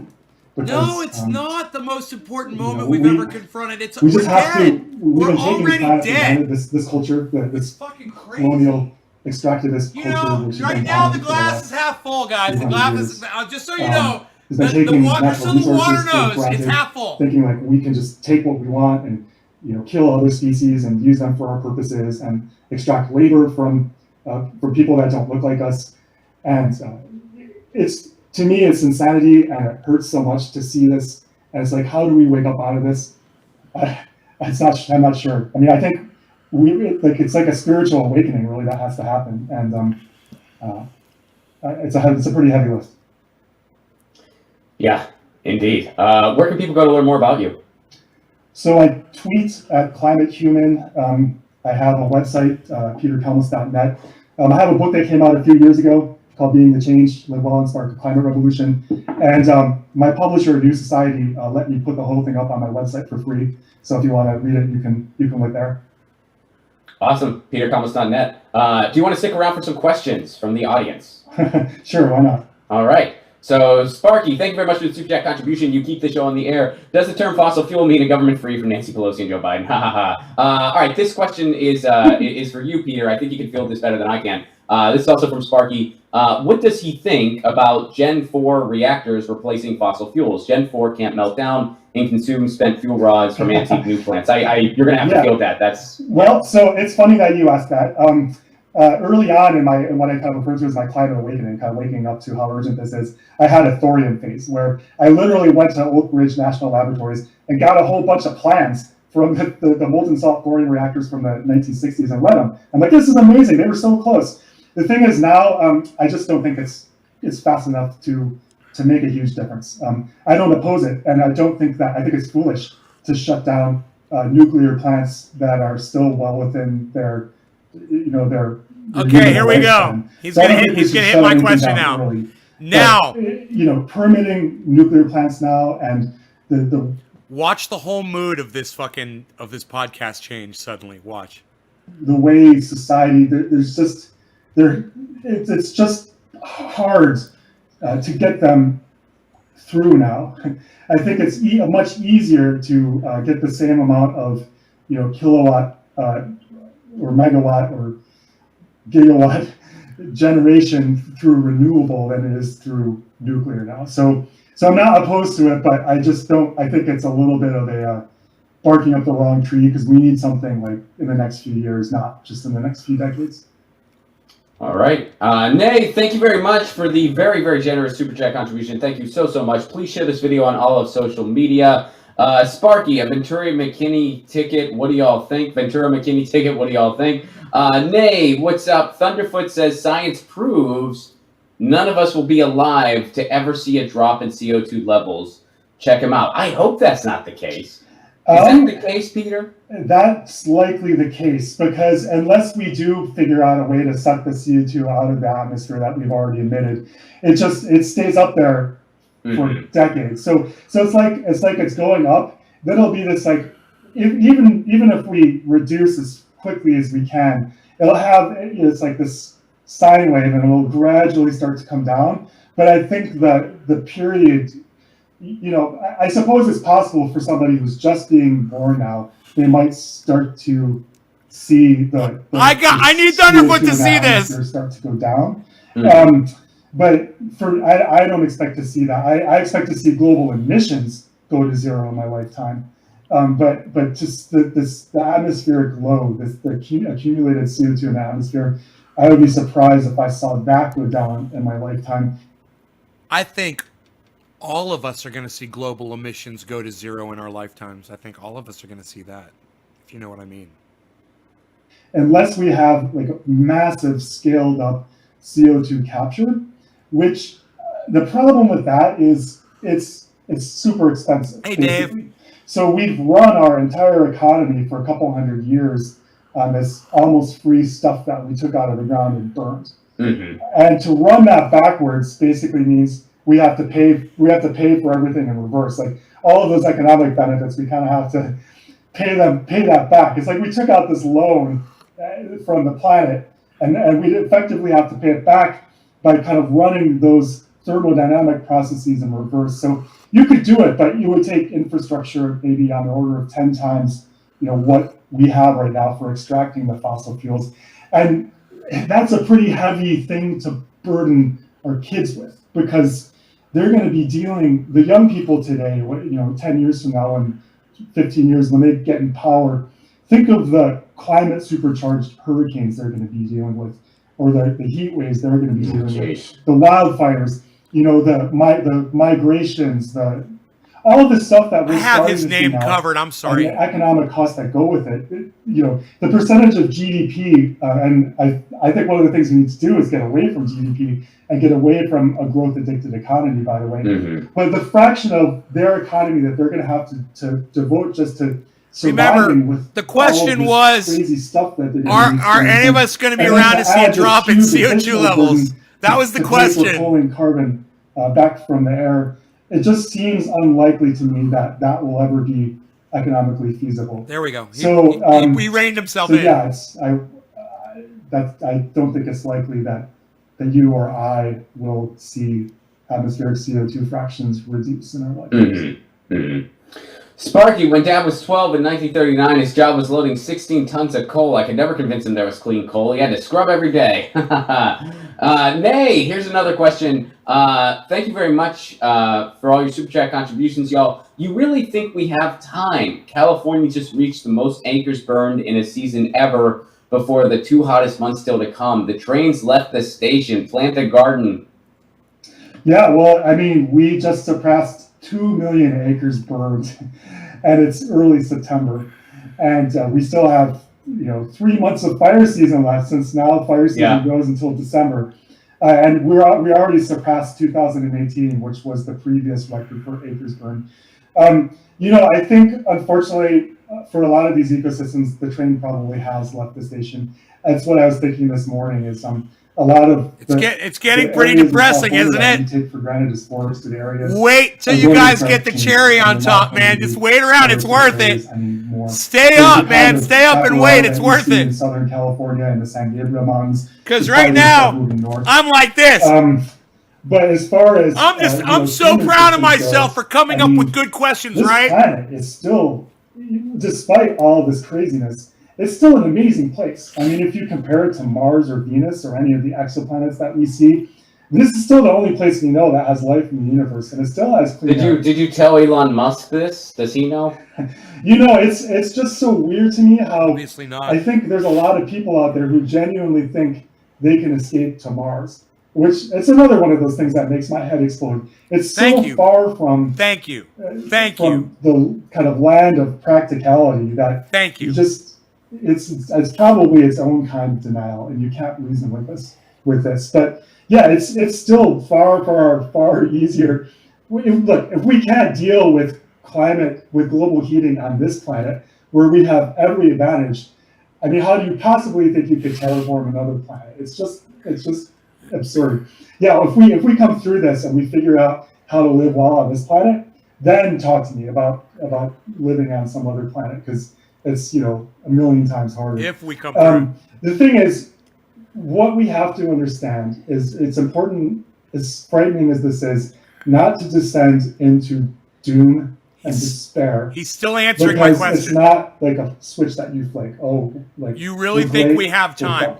It's not a switch like that. It's this continuum where things get worse the more we emit. So we have to, the more we minimize, the better off we'll be. It's a continuum of suffering. So let's just try to ease away from the "we're fucked" level of the thermometer. Yes, let's please. try to. We're never going to be Platoon. completely away from the "we're fucked" I almost level. Ron Platoon. We're going to be better off. Yeah, so no matter how bad it gets, I urge everyone to keep fighting. I think we need 1 billion climate activists. I want to see people on the street. I don't want to see little polite marches. I want to see, people, yelling outside of politicians' homes and banging down the doors of their offices and holding them to account and taking direct action and getting involved with Extinction Rebellion, and Sunrise Movement. I don't want polite activism anymore. I want 1 billion really angry, really fearless climate activists out there making a difference, no matter how bad it gets. So we got a few more questions. Some of them I have no clue how to answer. Nays, first of all, thank you very much. $50 for Lucy. If you please keep sharing large groups on Facebook. Thank you. That will get Lucy a lot of cat treats, and I appreciate it very much. Nay, you also say thumbs up for new strings on Ron's guitar. That's a fair criticism. It is time for me to switch the strings out. Thank you very much. I owe ya. Nay, you also recommend interviewing Dr. Guy McPherson. Is that the guy who says we have 5 years left? Is that who that is?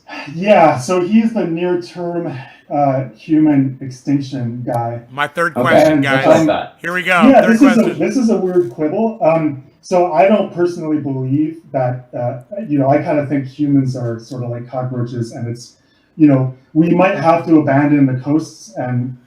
There we go. There it is, right there. See? So this is what's going to tie it all in right here. He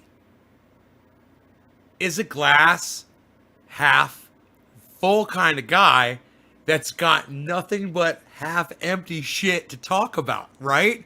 Pay attention and watch and wait till I show you. Wait till you get the fucking punchline. Are people leaving? No, good. Wait for this punchline. You won't regret it. And the equator, which will suck. That's not a. We're gonna smoke a bong hit. But there's parts of the planet, I think, that a bong hit with some oil on top for the punchline. A long time, and I think we will adapt and move to those places. I gotta clear this out. Cheers. Of us anymore. Top of the hour. We might not have a really snazzy global civilization that has, some pretends at least true to black have justice. It could be samurai warriors and warlords again. I don't know, and serfs and fiefdoms. Mad Max. So I don't know what's going to happen. But it's very hard for me to think that all of humanity will go extinct, especially in 5 or 10 or whatever, however many years in the near future. The reason I don't really enjoy having this discussion is because I really think that we should set the bar a little higher than not going extinct. How funny is that? Let's set the bar. Let's set the bar higher. Hey, let's set the bar higher. Persuasive scientific. Let's set the bar higher. That we will go extinct. But hey. Everyone listen to Peter here. Okay, look. We're just going to set the bar higher. Okay? We're setting the bar higher. Look at the expression on Peter's face. We're setting the bar higher because we're just not going to go extinct.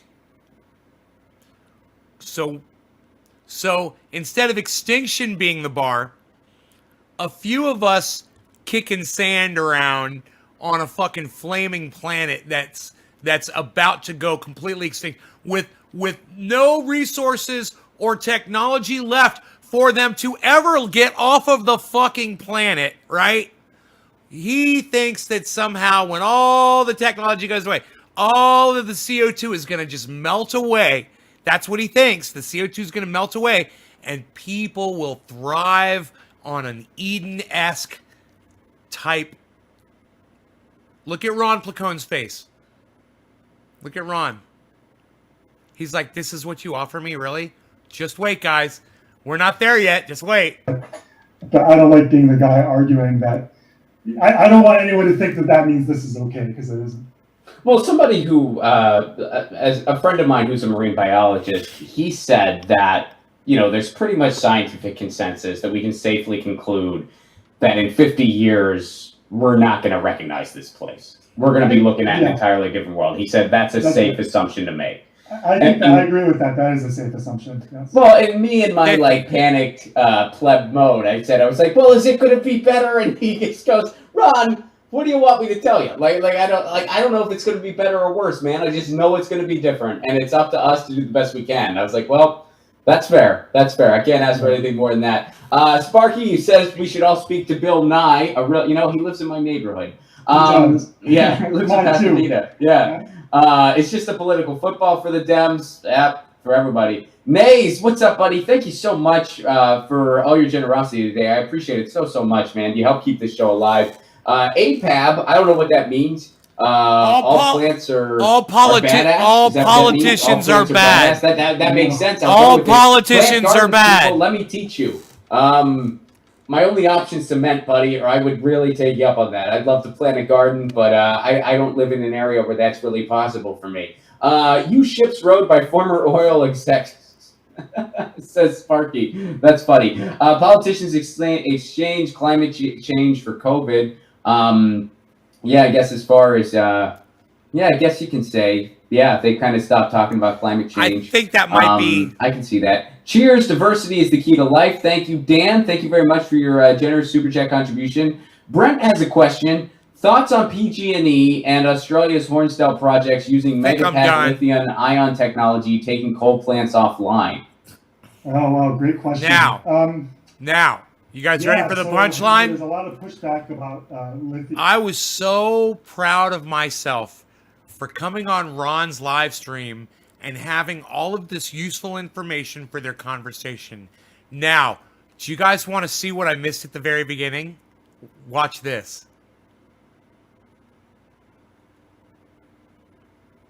My neck, which has never been the same since a car accident I had in 2013, and this oil has done more for it than anything else has. That's not an exaggeration. So please, if you need some pain oil for your joints or if you got some sunburns, 'tis the season. This stuff works wonders. Triageoil.com. Pick some up. And finally, rarenaturalscbd.com. If you're looking for some CBD oil you can ingest, you can put it under your tongue. You can put it in your drink. It's great after an intense workout to relax yourself. It's great if you're just feeling stressed out and you want to mellow out a little bit. For some folks, it helps you sleep. For me, I like it best if I kind of feel a headache coming on. It really helps a lot with that. Or if I just feel really tense, like, I'm tense. The world around me is going to shit. This helps out. So rarenaturalscbd.com. That's with an S, rarenaturalscbd.com. Best part is use the promo code Lucy at checkout and get 30% off your order. Boom!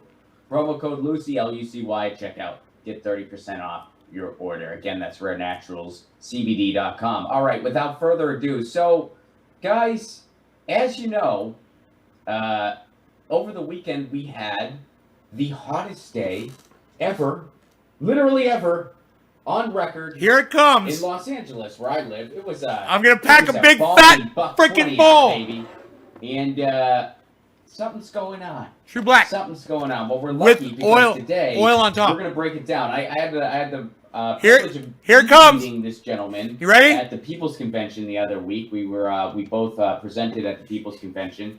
He is a climate scientist and author, and he works for the NASA Jet Propulsion Lab. However, he is speaking on his own behalf today. Please welcome to the show, Peter Kalmus. Peter, how are you?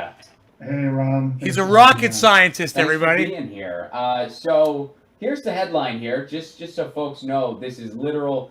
Los Angeles hits 121 degrees, or $120 as I put it. I underestimated it slightly.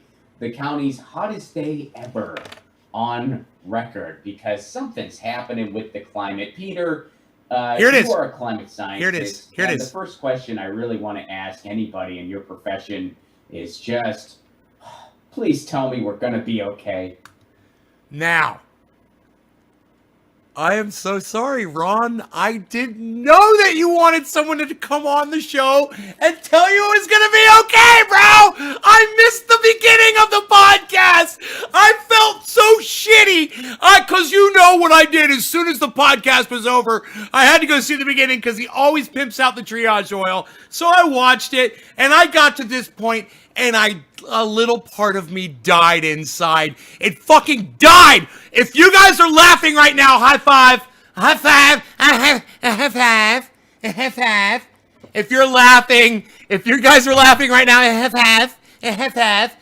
Look, Frankie's giving me a high five. Thank you, Frankie. Frankie McDowell, my own TV station. Skinny Nova Scotia. Be prepared. High five, Randy. Thank you, Randy. Thank you. High five. Give me a high five. High five. Who else is gonna give me a high five? High fives? Who give me the high five? Give me a five. Just Jay. Jay, give me a five. Give me a five. 5 into 15, 5. 5 into 15, 55, 5 into 15, 5. 5 and 555, 5 into 5,000, 55, 5. 5 into 15, 5, 5, 555, 5, and 15,000, 5, 1,555 million, 15, 5. 5, come on, folks, give me them fives. How many more fives can I get? Let's just see. We got Randy Church, we got Just Jay. We got Just Jay, give me a high five. We got Doc Holland with the ha-ha. We got Megzy Williams on the 5. We got Shelly Halliday Swift with the 5. We got Shelly Halliday Swift with the 5. We got Shelly Halliday Swift with the 5-0. 5-0. Hawaii 5-0.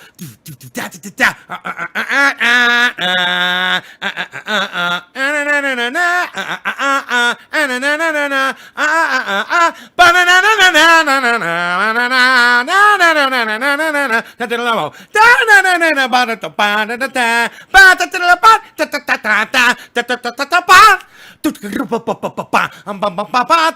thought I'd forget the chord change? I'd never forget the chord change. Yes, there was a chord change. We gotta move it up about a third.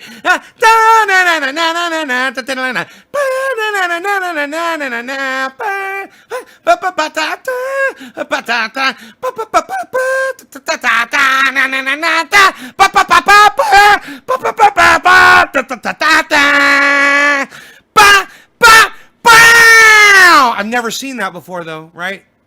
I've seen every episode. What are you talking about? Unreal, pal. Everybody's seen Hawaii 5-0.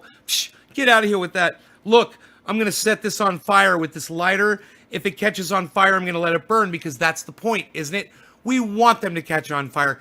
I hope you guys liked my joke. I know it was a long, long journey, but if you liked my joke, then go ahead and tweet it at Ron Placone.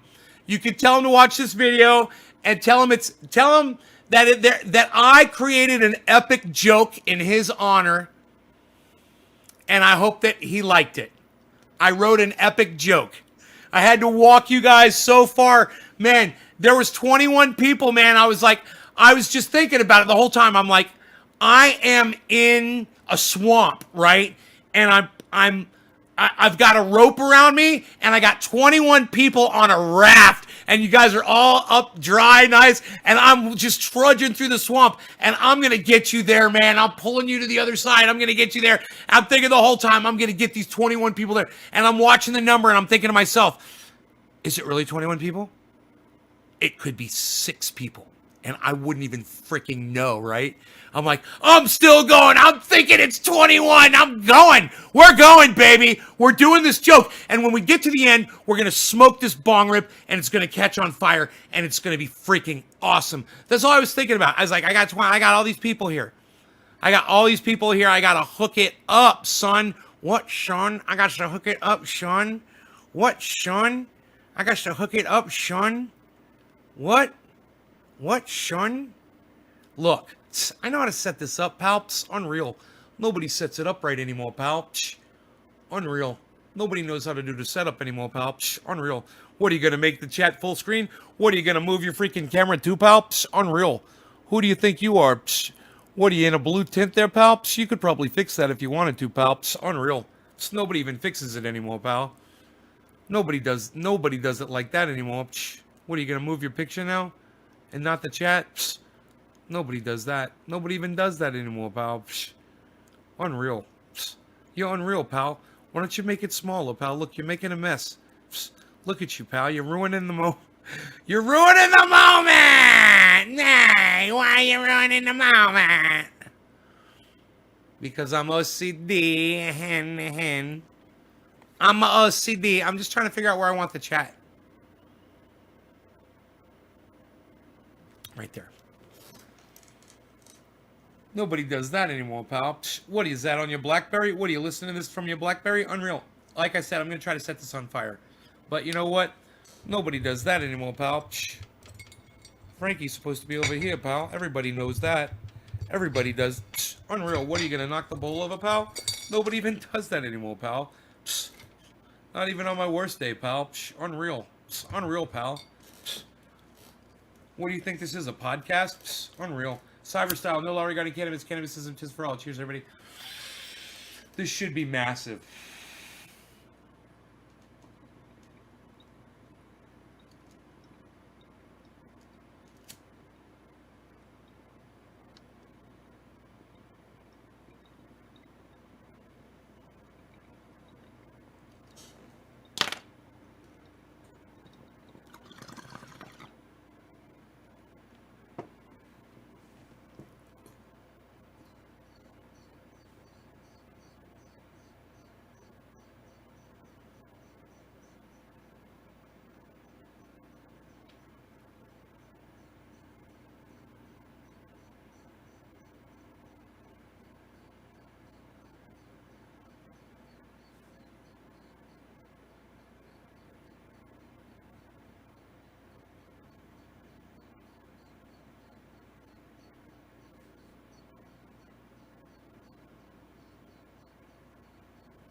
Nobody even holds the hits anymore, pal. Psh, unreal.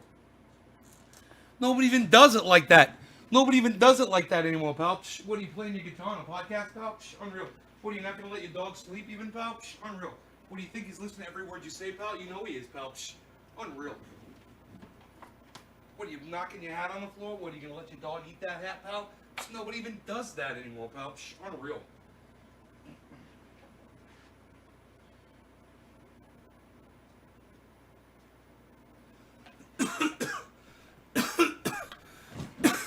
Chakas, Magaski, Magrano, Maggie.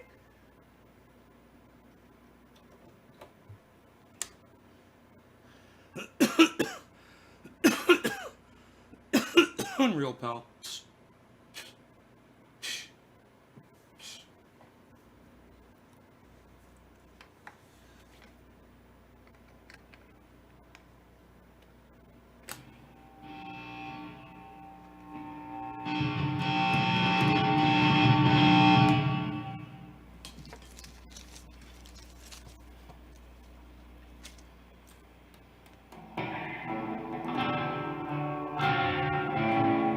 Had a crazy sound going on.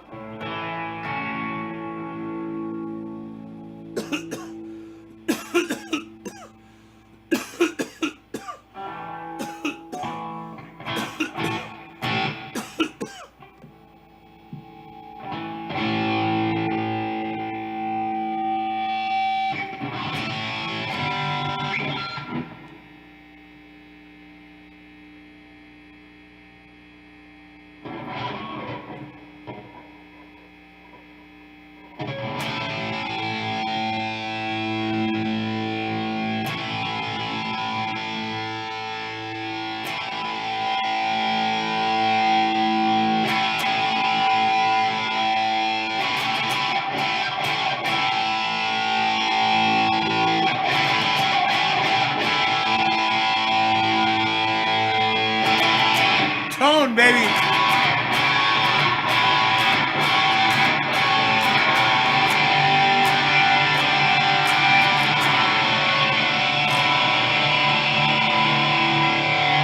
I should stand up. Good.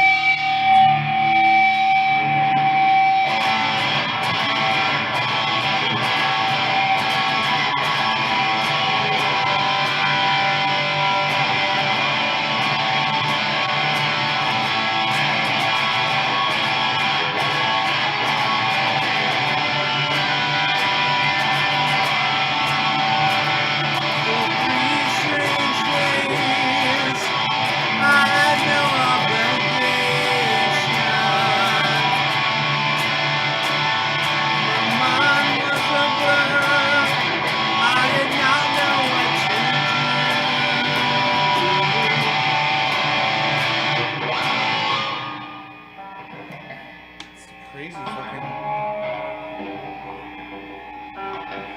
crazy sound.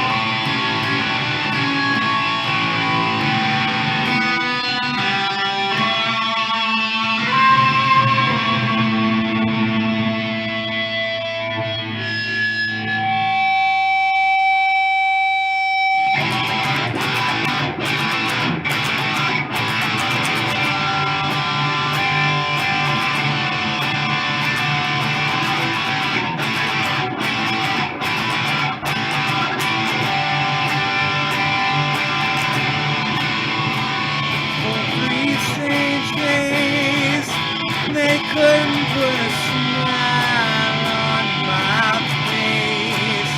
And so they dressed me up in all of their clothes, took me somewhere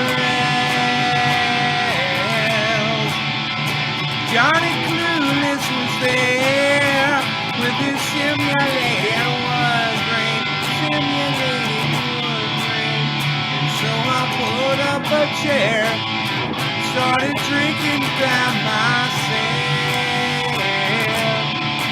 3 straight days.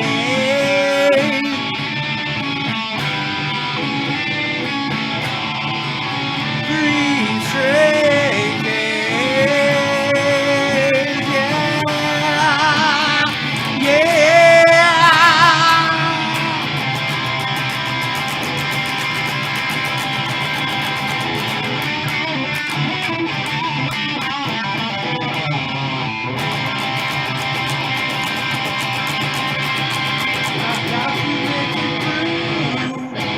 No matter what it takes, I gotta make it through. Ooh, 3 straight days. Yeah.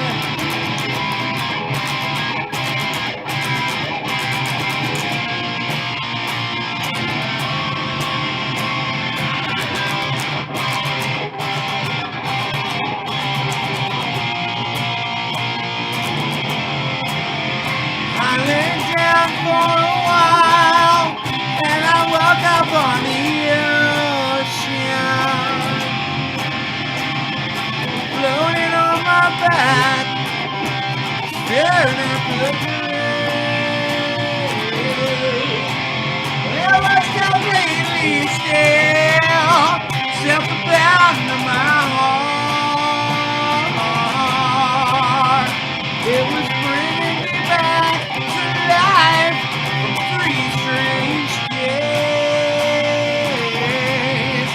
3 strange days.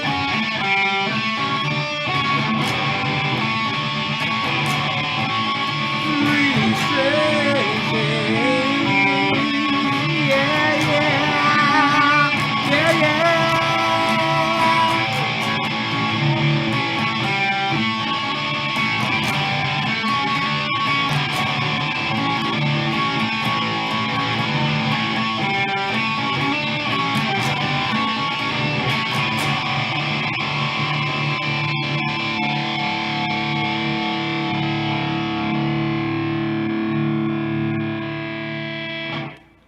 God, I don't think I've touched the Hey, Frankie, can I put your arm down, brother? You're posable, right? Cool. He's like, sure, no problem, brother. He's like, you want a hot dog? I'm like, no, I'm cool. I'm cool. He's like, you want 50 hot dogs? Because I'll feed you 50 hot dogs really fast. No, that's cool, son. That's cool. I'm good. I'm good. I like playing with the different sounds I can get out of this amplifier now that I've got these new tubes.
home out on the range. schools.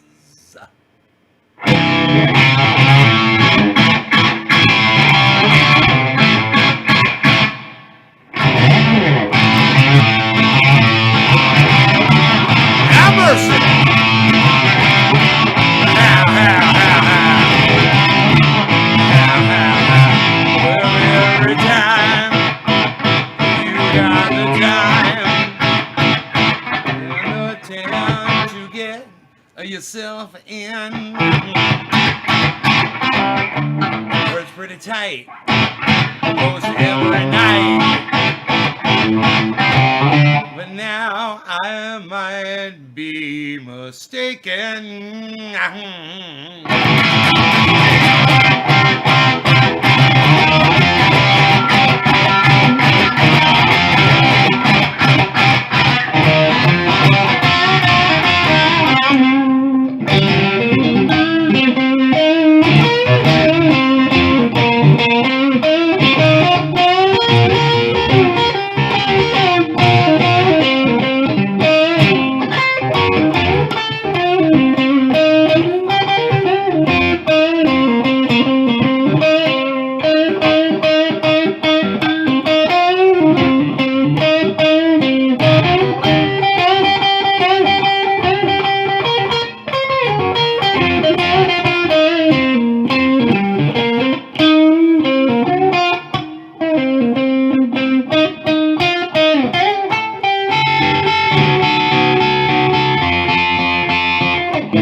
ZZ Top solo. You're playing fucking pitch harmonics.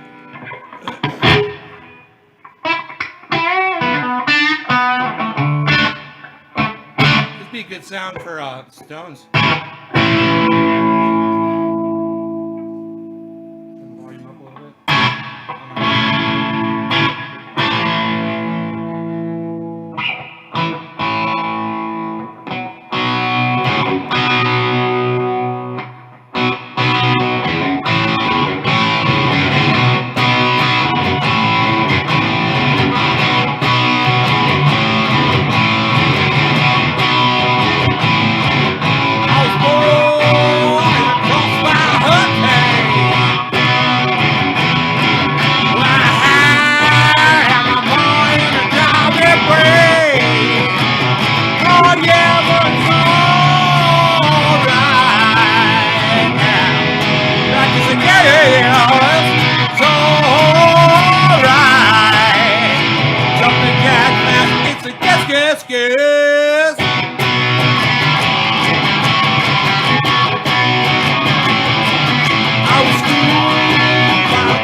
to play some Electric Light Orchestra.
never played this song before in my life. I'm just trying to figure it out. It's funny though. It kind of sounds like it.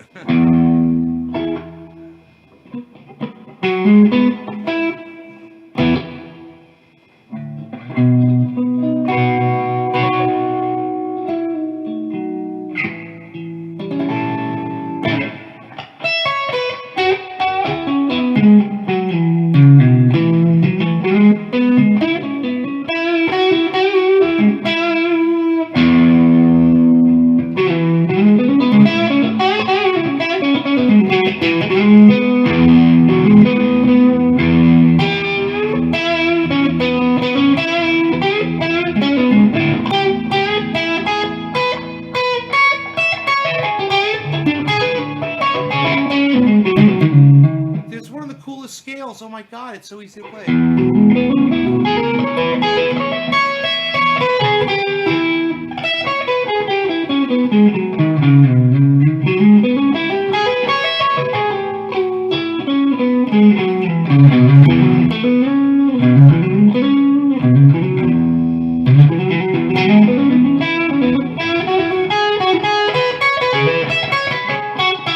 So once you learn a scale, you do a little exercise over it. It's really easy to do, but once you learn the pattern, so I'm just going to remember this pattern.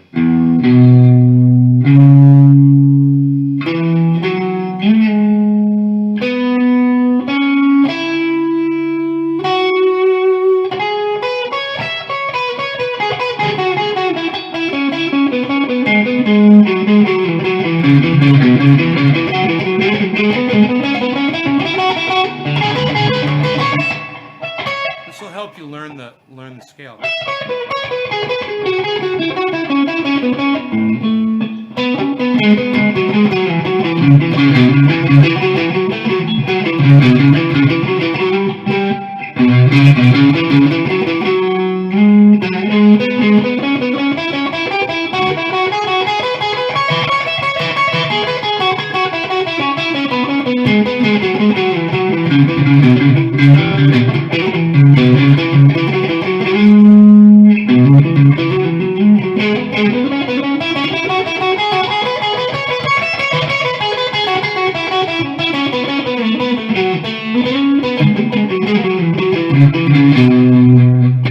You can listen to me play scales? Really? Cool. I've got a new fan then. Because the more scales I play, the better guitar player I'll become, that's for sure. My technique will become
That is a great fucking bass line. That's from Jimi Hendrix song.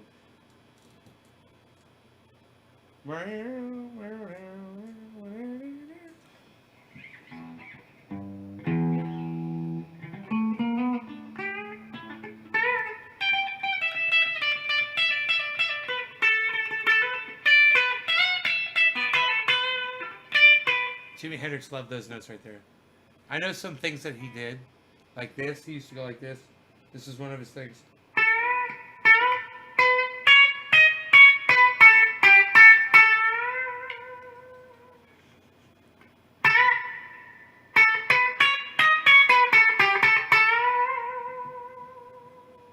That is a Jimi Hendrix lick right there. You want to hear some more? I know some Jimi Hendrix licks. You know, this is one of the most popular ones.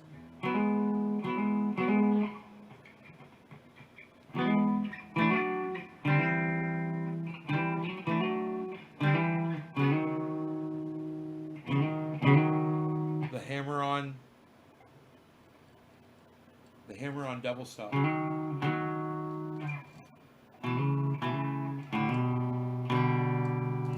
probably listen to Hey Joe, it's probably in that.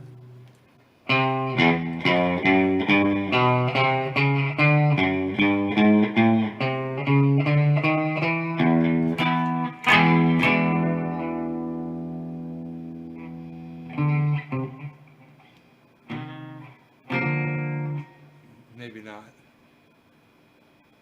It's not in Hey Joe.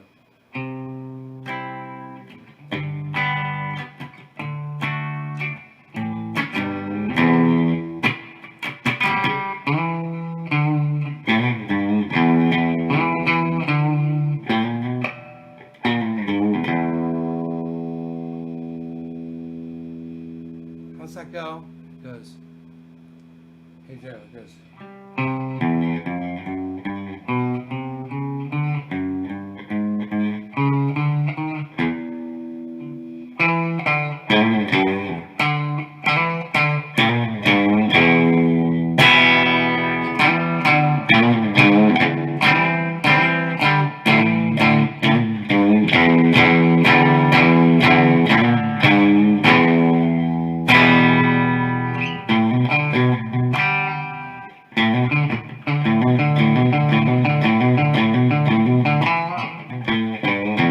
Instrumental stuff that Jimi Hendrix did. I mean, I don't mind any of the singing stuff either, but I mean, I love some of the instrumental stuff though too.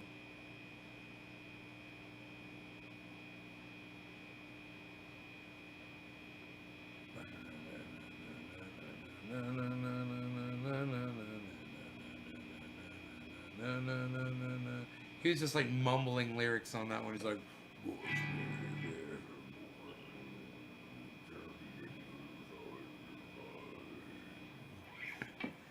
some fucking off shit. He did some fucking new shit that nobody could understand.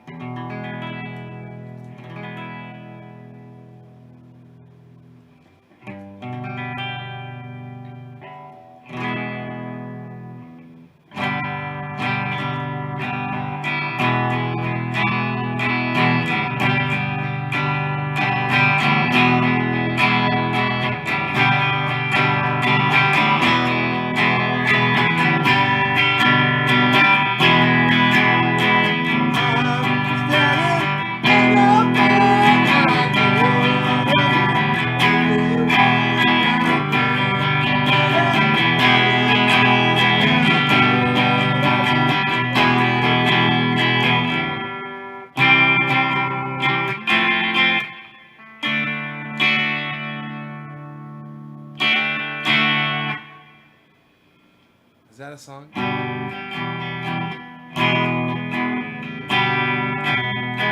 Nirvana song? That's a Nirvana song?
Don Henley. Fuck you, Don Henley. Fuck you, Don Henley. Bow, bow, bow, bow, bow. Bow, bow, bow. Bow, bow, bow, bow. Bow, bow, bow, bow.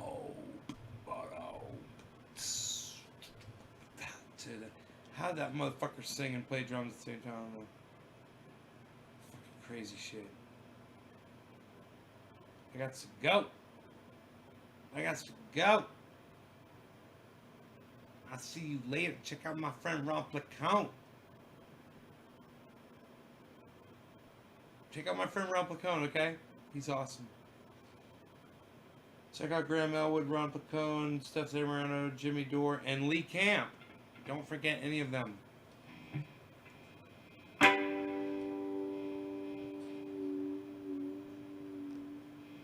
Bye, y'all.